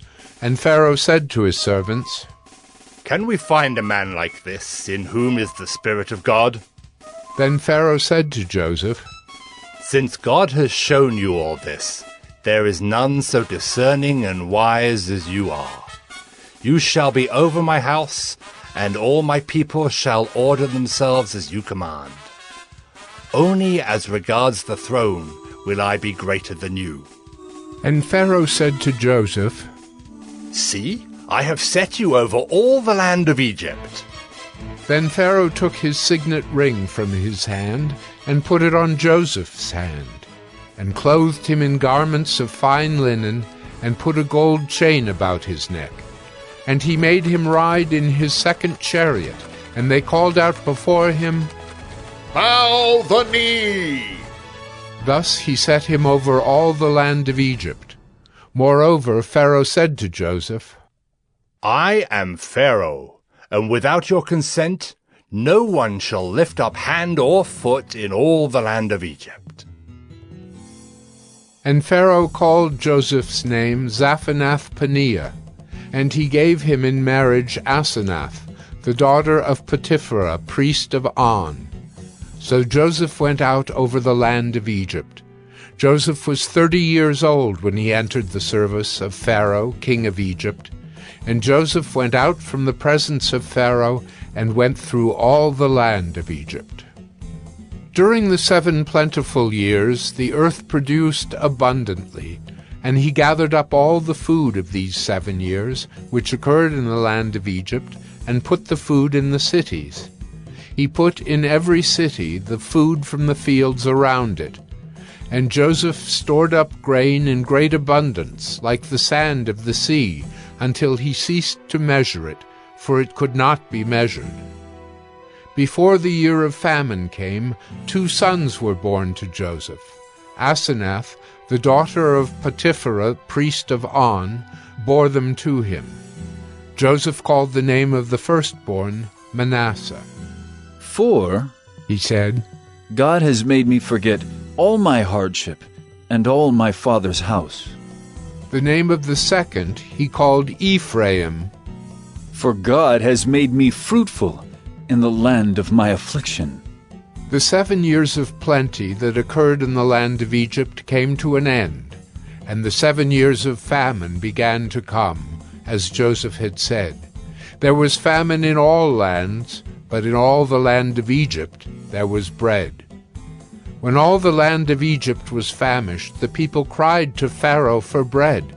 Pharaoh said to all the Egyptians, "Go to Joseph. What he says to you, do." So when the famine had spread over all the land, Joseph opened all the storehouses and sold to the Egyptians, for the famine was severe in the land of Egypt. Moreover, all the earth came to Egypt to Joseph to buy grain, because the famine was severe over all the earth. Genesis 42. When Jacob learned that there was grain for sale in Egypt, he said to his sons, "Why do you look at one another?" And he said, "Behold, I have heard that there is grain for sale in Egypt. Go down and buy grain for us there, that we may live and not die." So 10 of Joseph's brothers went down to buy grain in Egypt. But Jacob did not send Benjamin, Joseph's brother, with his brothers, for he feared that harm might happen to him. Thus the sons of Israel came to buy among the others who came, for the famine was in the land of Canaan. Now Joseph was governor over the land. He was the one who sold to all the people of the land. And Joseph's brothers came and bowed themselves before him with their faces to the ground. Joseph saw his brothers and recognized them, but he treated them like strangers and spoke roughly to them. "Where do you come from?" he said. They said, "From the land of Canaan, to buy food." And Joseph recognized his brothers, but they did not recognize him. And Joseph remembered the dreams that he had dreamed of them. And he said to them, "You are spies! You have come to see the nakedness of the land." They said to him, "No, my lord, your servants have come to buy food. We are all sons of one man. We are honest men. Your servants have never been spies." He said to them, "No, it is the nakedness of the land that you have come to see."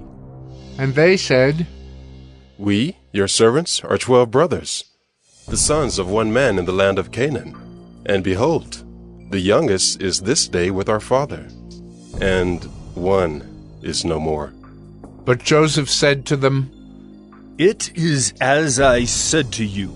You are spies. By this you shall be tested. By the life of Pharaoh, you shall not go from this place unless your youngest brother comes here. Send one of you, and let him bring your brother, while you remain confined, that your words may be tested, whether there is truth in you, or else, by the life of Pharaoh, surely you are spies." And he put them all together in custody for 3 days. On the 3rd day Joseph said to them, "Do this, and you will live, for I fear God. If you are honest men, let one of your brothers remain confined, where you are in custody, and let the rest go and carry grain for the famine of your households. And bring your youngest brother to me, so your words will be verified, and you shall not die. And they did so. Then they said to one another, In truth we are guilty concerning our brother, in that we saw the distress of his soul, when he begged us and we did not listen. That is why this distress has come upon us. And Reuben answered them, Did I not tell you not to sin against the boy? But you did not listen. So now there comes a reckoning for his blood. They did not know that Joseph understood them, for there was an interpreter between them. Then he turned away from them and wept. And he returned to them and spoke to them. And he took Simeon from them and bound him before their eyes. And Joseph gave orders to fill their bags with grain, and to replace every man's money in his sack, and to give them provisions for the journey. This was done for them. Then they loaded their donkeys with their grain and departed. And as one of them opened his sack to give his donkey fodder at the lodging place, he saw his money in the mouth of his sack. He said to his brothers, My money has been put back. Here it is in the mouth of my sack. At this their hearts failed them, and they turned trembling to one another, saying, What is this that God has done to us? When they came to Jacob their father in the land of Canaan, they told him all that had happened to them, saying, The man, the lord of the land, spoke roughly to us and took us to be spies of the land. But we said to him, We are honest men. We have never been spies. We are 12 brothers, sons of our father. One is no more, and the youngest is this day with our father in the land of Canaan. Then the man, the lord of the land, said to us, By this I shall know that you are honest men. Leave one of your brothers with me, and take grain for the famine of your households, and go your way. Bring your youngest brother to me. Then I shall know that you are not spies, but honest men, and I will deliver your brother to you, and you shall trade in the land. As they emptied their sacks, behold, every man's bundle of money was in his sack. And when they and their father saw their bundles of money, they were afraid. And Jacob their father said to them, You have bereaved me of my children. Joseph is no more, and Simeon is no more. And now you would take Benjamin? All this has come against me. Then Reuben said to his father, Kill my 2 sons if I do not bring him back to you. Put him in my hands, and I will bring him back to you.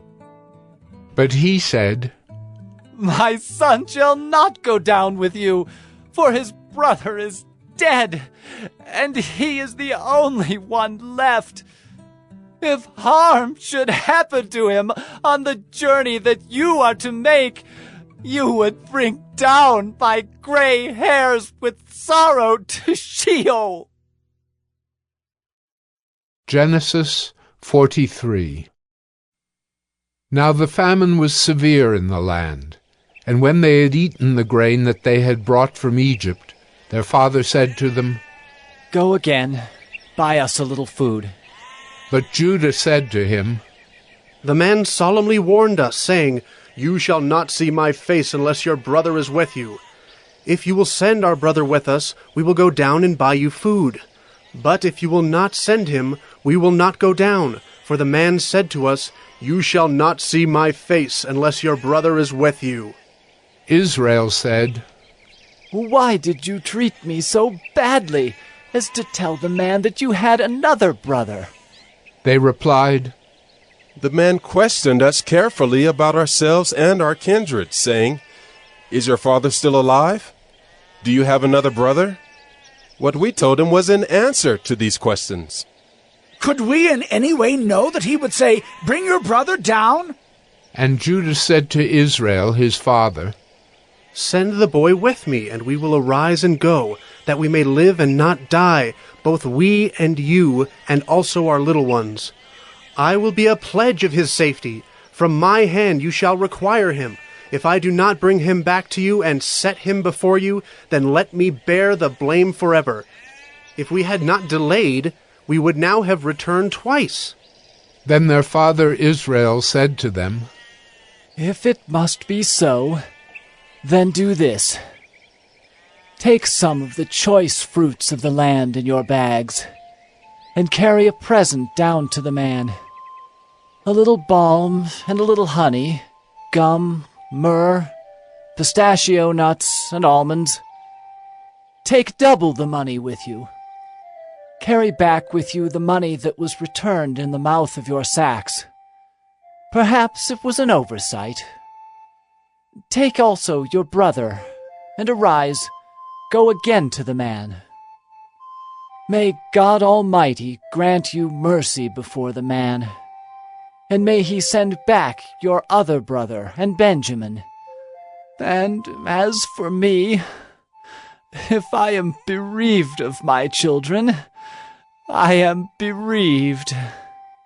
So the men took this present, and they took double the money with them, and Benjamin. They arose and went down to Egypt and stood before Joseph. When Joseph saw Benjamin with them, he said to the steward of his house, "Bring the men into the house, and slaughter an animal and make ready, for the men are to dine with me at noon." The man did as Joseph told him, and brought the men to Joseph's house. And the men were afraid because they were brought to Joseph's house, and they said, "It is because of the money which was replaced in our sacks the first time that we are brought in, so that he may assault us and fall upon us to make us servants and seize our donkeys." So they went up to the steward of Joseph's house and spoke with him at the door of the house and said, "Oh, my lord, we came down the first time to buy food. And when we came to the lodging place, we opened our sacks. And there was each man's money in the mouth of his sack, our money in full weight. So we have brought it again with us. And we have brought other money down with us to buy food. We do not know who put our money in our sacks." He replied, "Peace to you. Do not be afraid. Your God and the God of your father has put treasure in your sacks for you. I received your money." Then he brought Simeon out to them. And when the man had brought the men into Joseph's house, and given them water, and they had washed their feet, and when he had given their donkeys fodder, they prepared the present for Joseph's coming at noon, for they heard that they should eat bread there. When Joseph came home, they brought into the house to him the present that they had with them, and bowed down to him to the ground.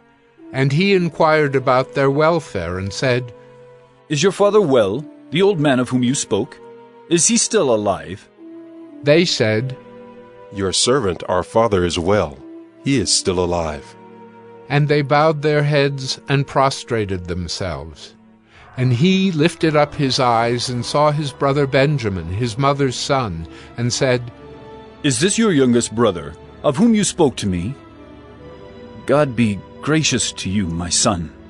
Then Joseph hurried out, for his compassion grew warm for his brother, and he sought a place to weep. And he entered his chamber and wept there.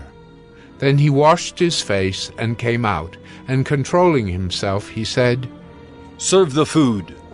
They served him by himself, and them by themselves, and the Egyptians who ate with him by themselves, because the Egyptians could not eat with the Hebrews, for that is an abomination to the Egyptians.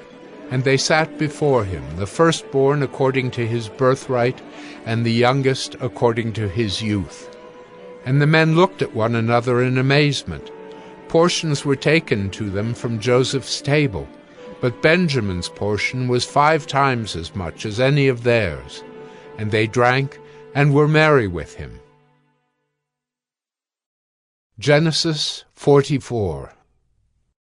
Then he commanded the steward of his house, "Fill the men's sacks with food, as much as they can carry, and put each man's money in the mouth of his sack, and put my cup, the silver cup, in the mouth of the sack of the youngest, with his money for the grain." And he did as Joseph told him. As soon as the morning was light, the men were sent away with their donkeys. They had gone only a short distance from the city. Now Joseph said to his steward, "Up, follow after the men, and when you overtake them, say to them, 'Why have you repaid evil for good? Is it not from this that my Lord drinks, and by this that he practices divination? You have done evil in doing this. When he overtook them, he spoke to them these words. They said to him, Why does my lord speak such words as these? Far be it from your servants to do such a thing. Behold, the money that we found in the mouths of our sacks we brought back to you from the land of Canaan. How then could we steal silver or gold from your lord's house? Whichever of your servants is found with it shall die, and we also will be my lord's servants. He said, Let it be as you say. He who is found with it shall be my servant, and the rest of you shall be innocent. Then each man quickly lowered his sack to the ground, and each man opened his sack. And he searched, beginning with the eldest and ending with the youngest. And the cup was found in Benjamin's sack. Then they tore their clothes, and every man loaded his donkey, and they returned to the city. When Judah and his brothers came to Joseph's house, he was still there. They fell before him to the ground. Joseph said to them, What deed is this that you have done? Do you not know that a man like me can indeed practice divination? And Judah said, What shall we say to my lord? What shall we speak? Or how can we clear ourselves? God has found out the guilt of your servants. Behold, we are my lord's servants, both we and he also in whose hand the cup has been found. But he said, Far be it from me that I should do so. Only the man in whose hand the cup was found shall be my servant. But as for you, go up in peace to your father. Then Judah went up to him and said, O my lord, please let your servant speak a word in my lord's ears, and let not your anger burn against your servant, for you are like Pharaoh himself. My lord asked his servants, saying, Have you a father or a brother? And we said to my lord, We have a father, an old man, and a young brother, the child of his old age. His brother is dead, and he alone is left of his mother's children, and his father loves him. Then you said to your servants, Bring him down to me, that I may set my eyes on him. We said to my lord, The boy cannot leave his father, for if he should leave his father would die. Then you said to your servants, Unless your youngest brother comes down with you, you shall not see my face again. When we went back to your servant my father, we told him the words of my lord. And when our father said, Go again, buy us a little food, we said, We cannot go down. If our youngest brother goes with us, then we will go down. For we cannot see the man's face unless our youngest brother is with us. Then your servant my father said to us, You know that my wife bore me 2 sons. One left me, and I said, Surely he has been torn to pieces, and I have never seen him since.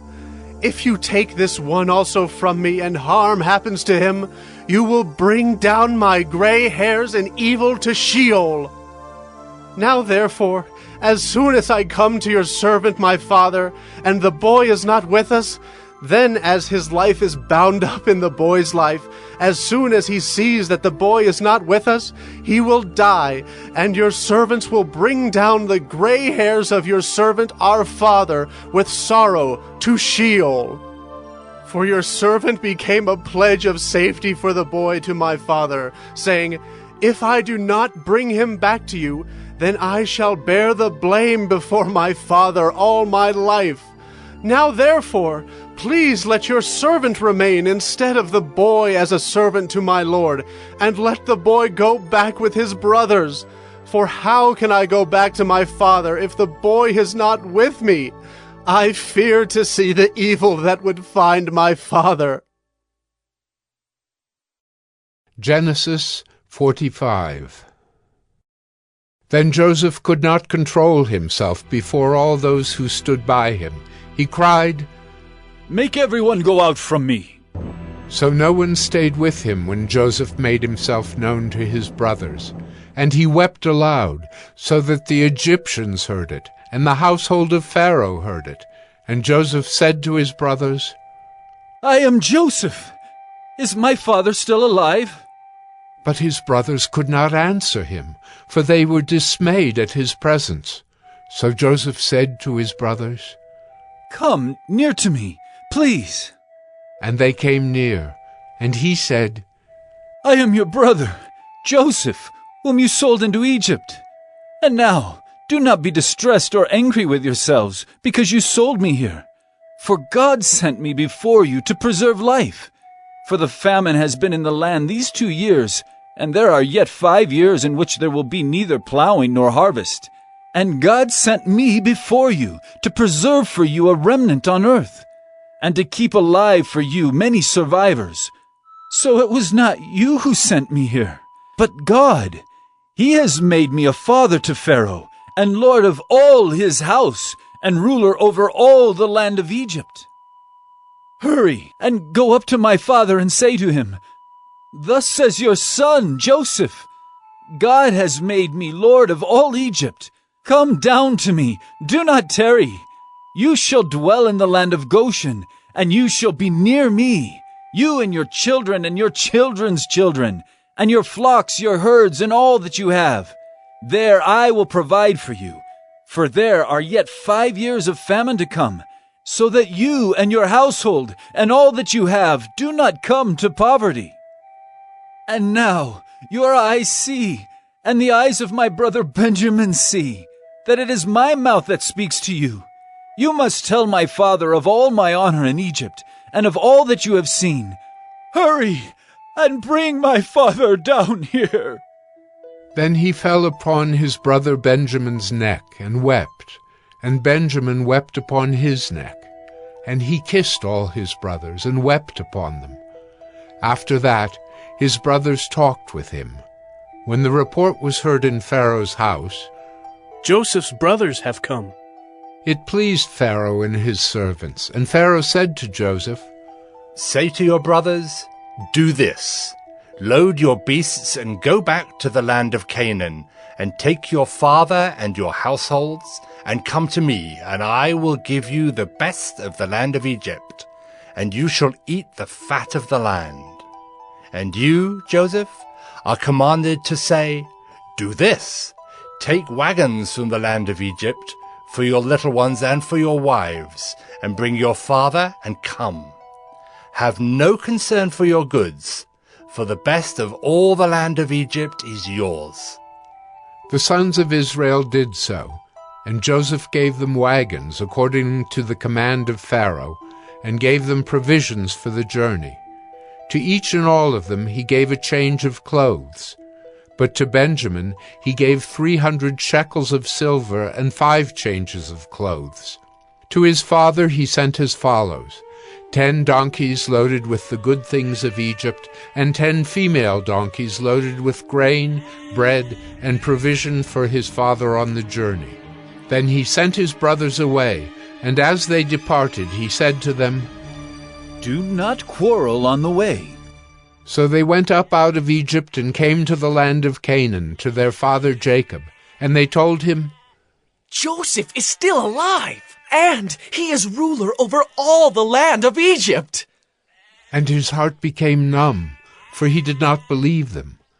But when they told him all the words of Joseph, which he had said to them, and when he saw the wagons that Joseph had sent to carry him, the spirit of their father Jacob revived. And Israel said, It is enough. Joseph, my son, is still alive. I will go and see him before I die. Genesis 46. So Israel took his journey with all that he had, and came to Beer-sheba, and offered sacrifices to the God of his father Isaac. And God spoke to Israel in visions of the night, and said, Jacob, Jacob. And he said, Here am I. Then he said, I am God, the God of your father. Do not be afraid to go down to Egypt, for there I will make you into a great nation. I myself will go down with you to Egypt, and I will also bring you up again, and Joseph's hand shall close your eyes. Then Jacob set out from Beer-sheba. The sons of Israel carried Jacob their father, their little ones, and their wives in the wagons that Pharaoh had sent to carry them. They also took their livestock and their goods, which they had gained in the land of Canaan, and came into Egypt, Jacob and all his offspring with him, his sons and his sons' sons with him, his daughters and his sons' daughters. All his offspring he brought with him into Egypt. Now these are the names of the descendants of Israel who came into Egypt, Jacob and his sons. Reuben, Jacob's firstborn, and the sons of Reuben, Hanok, Palu, Hezron, and Carmi.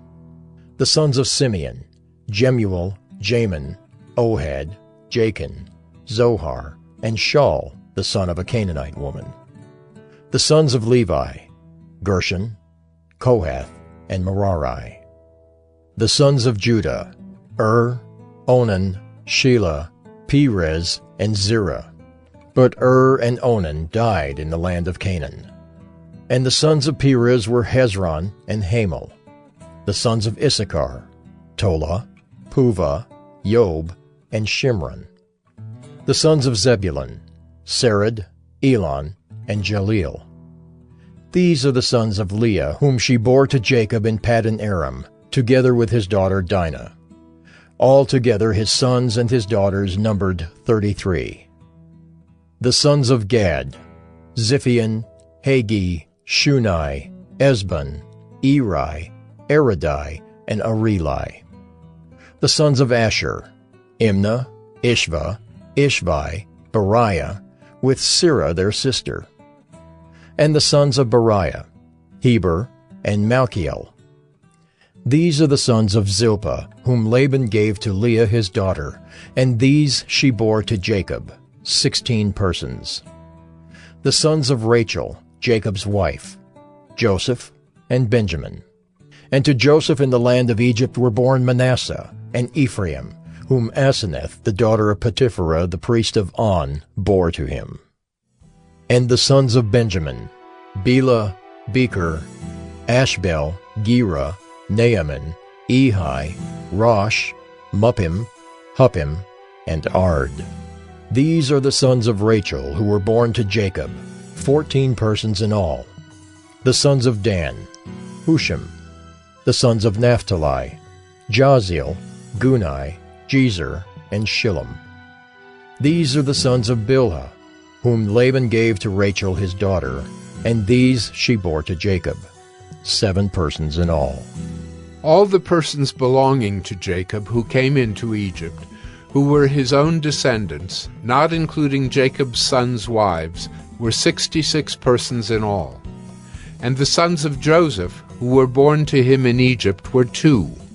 All the persons of the house of Jacob who came into Egypt were 70. He had sent Judah ahead of him to Joseph to show the way before him in Goshen, and they came into the land of Goshen.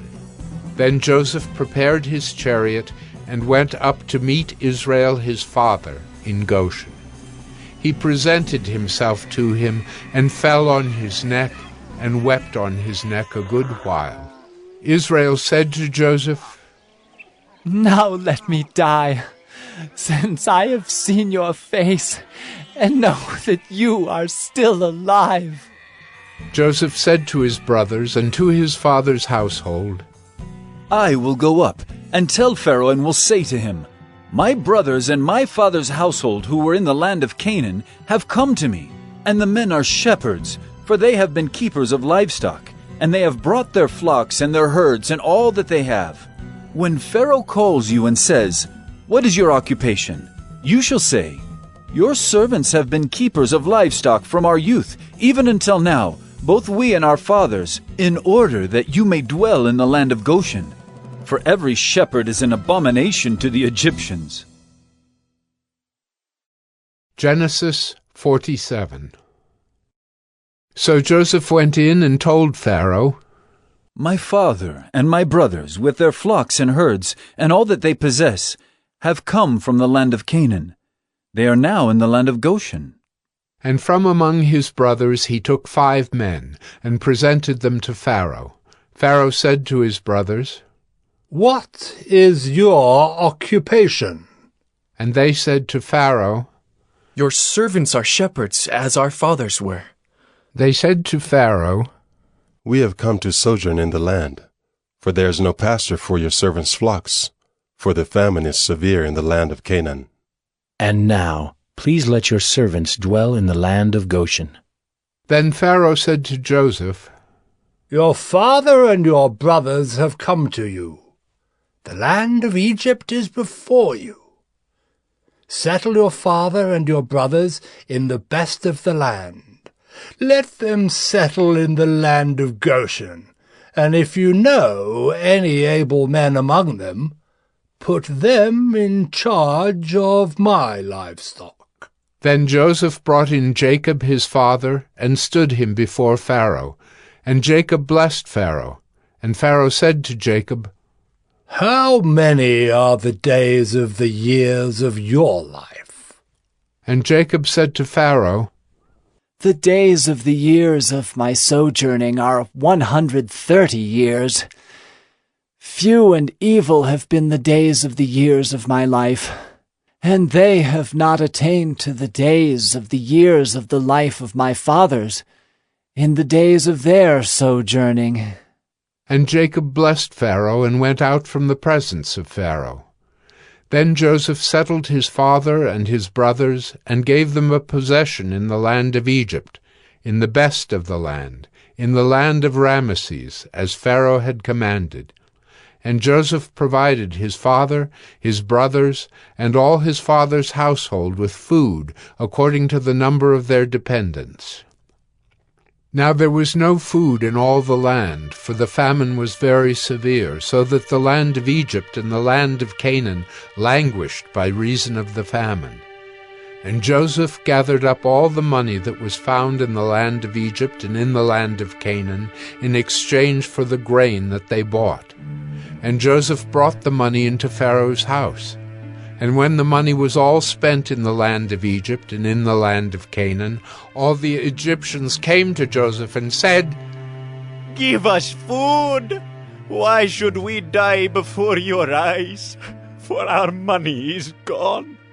And Joseph answered, "Give your livestock, and I will give you food in exchange for your livestock, if your money is gone." So they brought their livestock to Joseph, and Joseph gave them food in exchange for the horses, the flocks, the herds, and the donkeys.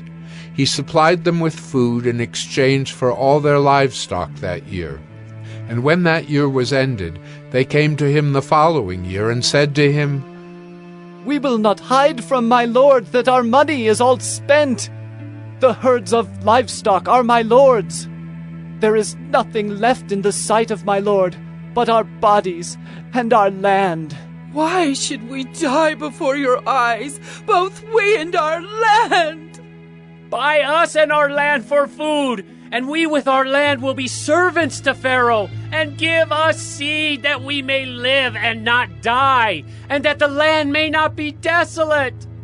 So Joseph bought all the land of Egypt for Pharaoh, for all the Egyptians sold their fields because the famine was severe on them. The land became Pharaoh's. As for the people, he made servants of them from one end of Egypt to the other.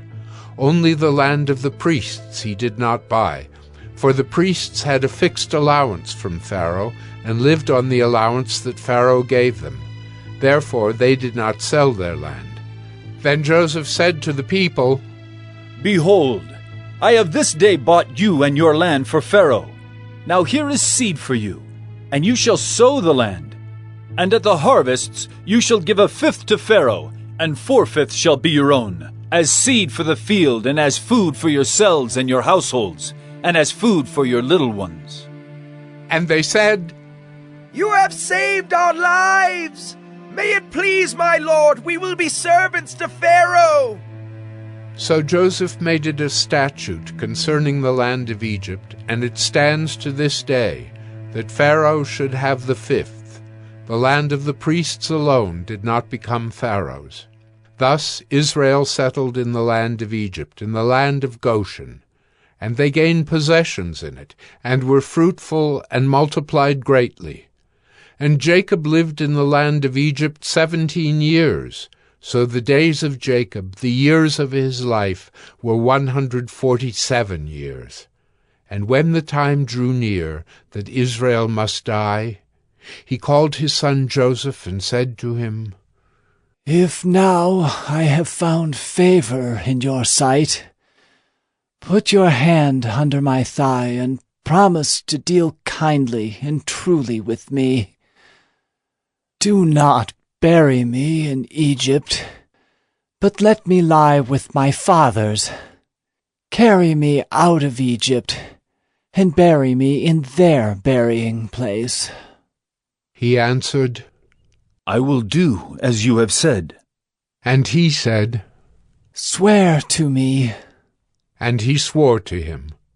Then Israel bowed himself upon the head of his bed. Genesis 48. After this, Joseph was told, Behold, your father is ill. So he took with him his 2 sons, Manasseh and Ephraim.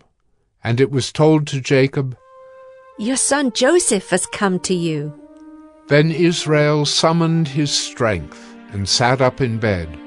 And Jacob said to Joseph, God Almighty appeared to me at Luz in the land of Canaan, and blessed me, and said to me, Behold, I will make you fruitful, and multiply you, and I will make of you a company of peoples, and will give this land to your offspring after you, for an everlasting possession. And now your 2 sons, who were born to you in the land of Egypt before I came to you in Egypt, are mine. Ephraim and Manasseh shall be mine, as Reuben and Simeon are. And the children that you fathered after them shall be yours. They shall be called by the name of their brothers in their inheritance.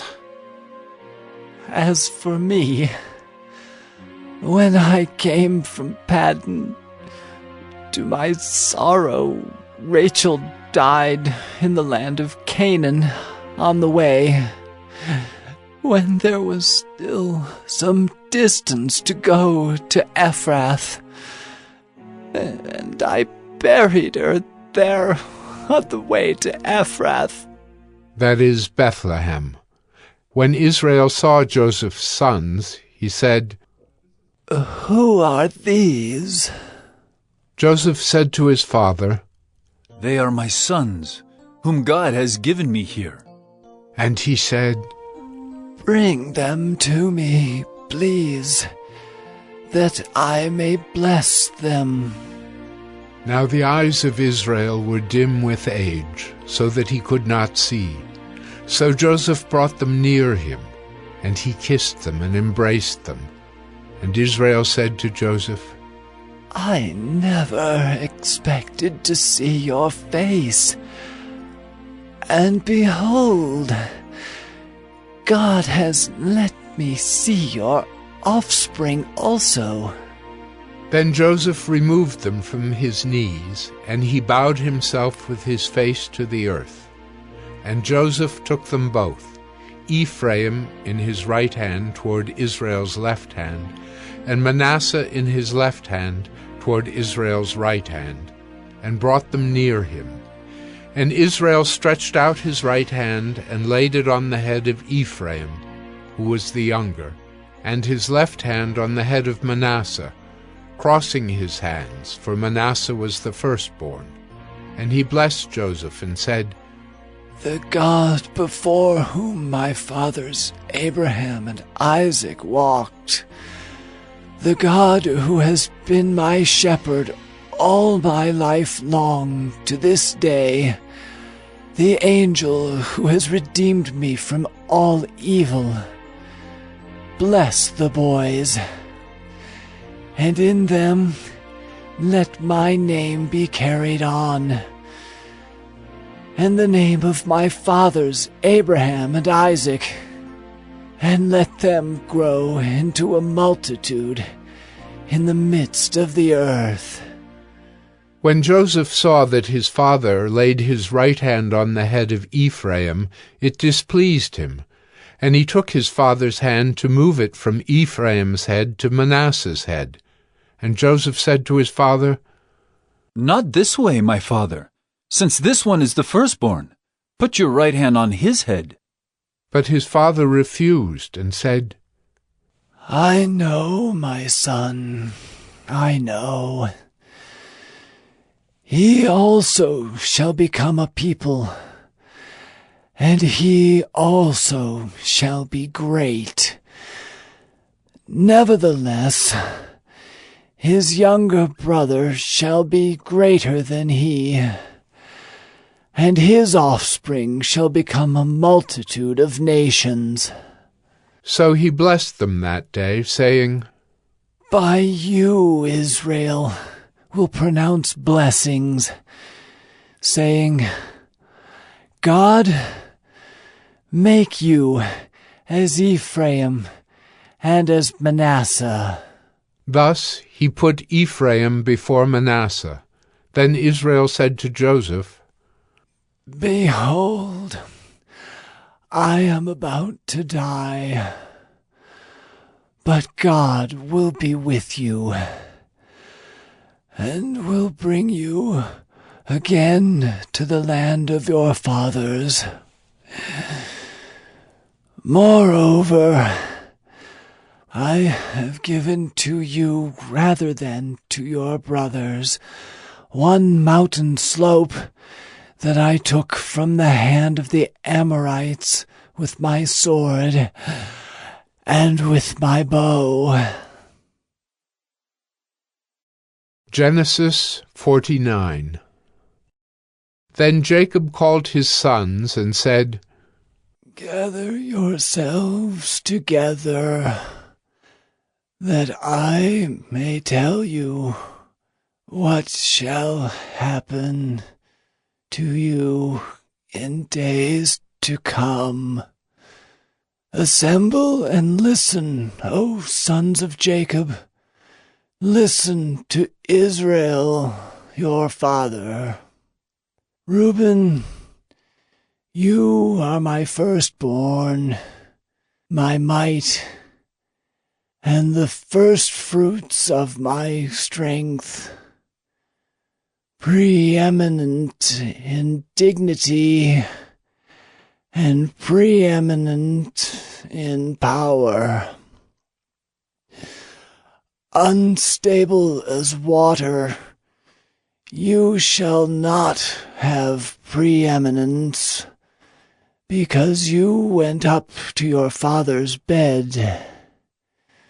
Then you defiled it. He went up to my couch. Simeon and Levi are brothers. Weapons of violence are their swords. Let my soul come not into their counsel. O my glory, be not joined to their company.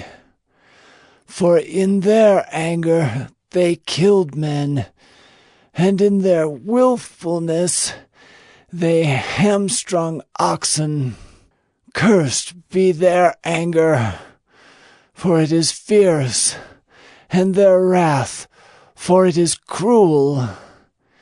I will divide them in Jacob, and scatter them in Israel. Judah, your brothers shall praise you. Your hand shall be on the neck of your enemies. Your father's sons shall bow down before you. Judah is a lion's cub. From the prey, my son, you have gone up. He stooped down. He crouched as a lion and as a lioness. Who dares rouse him? The scepter shall not depart from Judah, nor the ruler's staff from between his feet, until tribute comes to him, and to him shall be the obedience of the peoples. Binding his foal to the vine, and his donkey's colt to the choice vine. He has washed his garments in wine, and his vesture in the blood of grapes. His eyes are darker than wine, and his teeth whiter than milk. Zebulun shall dwell at the shore of the sea. He shall become a haven for ships, and his border shall be at Sidon. Issachar is a strong donkey, crouching between the sheepfolds. He saw that a resting place was good, and that the land was pleasant. So he bowed his shoulder to bear, and became a servant at forced labor. Dan shall judge his people as one of the tribes of Israel. Dan shall be a serpent in the way, a viper by the path, that bites the horse's heels, so that his rider falls backward. I wait for your salvation, O Lord. Raiders shall raid Gad, but he shall raid at their heels. Asher's food shall be rich, and he shall yield royal delicacies. Naphtali is a doe let loose that bears beautiful fawns. Joseph is a fruitful bough by a spring. His branches run over the wall. The archers bitterly attacked him, shot at him, and harassed him severely. Yet his bow remained unmoved. His arms were made agile by the hands of the mighty one of Jacob. From there is the shepherd, the stone of Israel. By the God of your father, who will help you. By the Almighty, who will bless you with blessings of heaven above, blessings of the deep that crouches beneath, blessings of the breasts and of the womb. The blessings of your father are mighty beyond the blessings of my parents, up to the bounties of the everlasting hills. May they be on the head of Joseph, and on the brow of him who was set apart from his brothers. Benjamin is a ravenous wolf, in the morning devouring the prey, and at evening dividing the spoil. All these are the 12 tribes of Israel. This is what their father said to them as he blessed them, blessing each with the blessing suitable to him. Then he commanded them and said to them, I am to be gathered to my people. Bury me with my fathers in the cave that is in the field of Ephron the Hittite,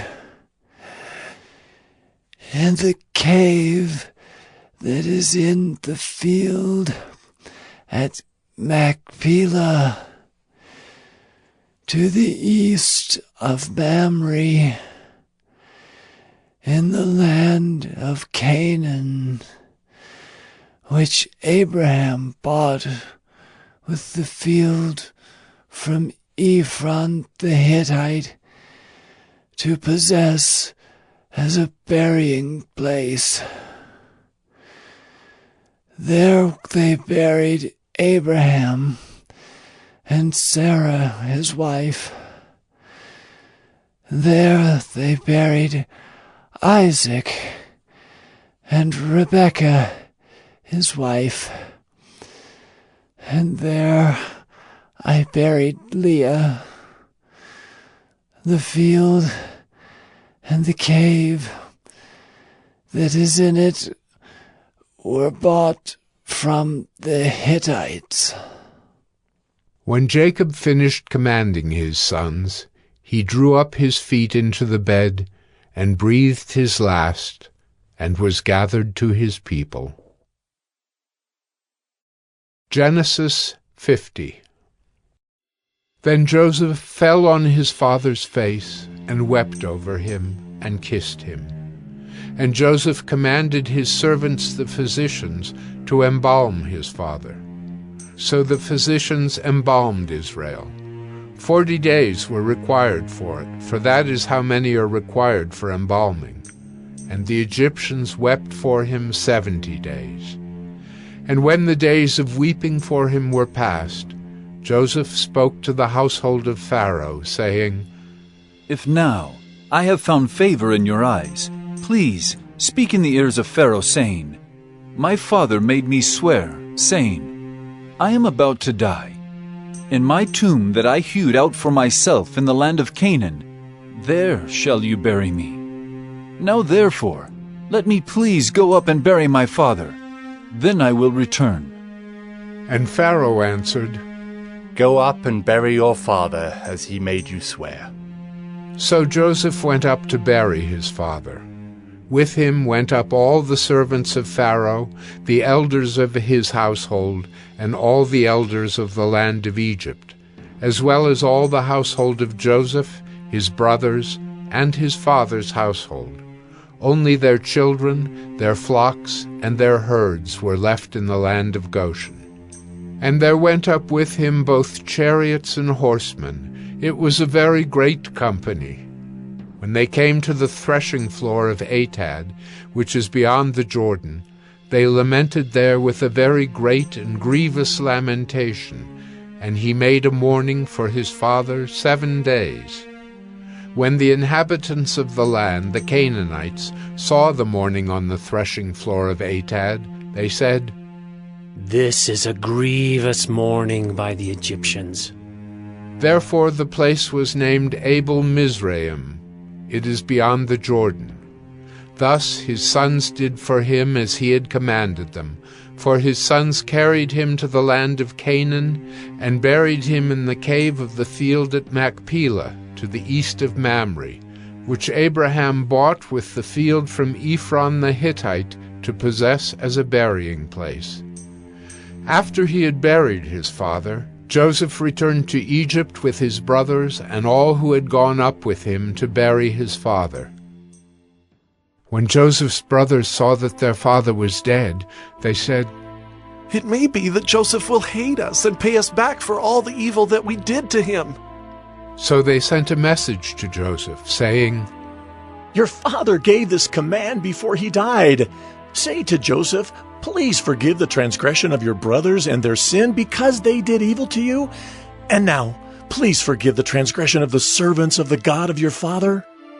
Joseph wept when they spoke to him. His brothers also came and fell down before him and said, Behold, we are your servants. But Joseph said to them, Do not fear, for am I in the place of God? As for you, you meant evil against me, but God meant it for good, to bring it about that many people should be kept alive, as they are today. So do not fear. I will provide for you and your little ones. Thus he comforted them and spoke kindly to them. So Joseph remained in Egypt, he and his father's house. Joseph lived 110 years, and Joseph saw Ephraim's children of the third generation. The children also of Machir, the son of Manasseh, were counted as Joseph's own. And Joseph said to his brothers, I am about to die, but God will visit you and bring you up out of this land, to the land that he swore to Abraham, to Isaac, and to Jacob. Then Joseph made the sons of Israel swear, saying, God will surely visit you, and you shall carry up my bones from here. So Joseph died, being 110 years old.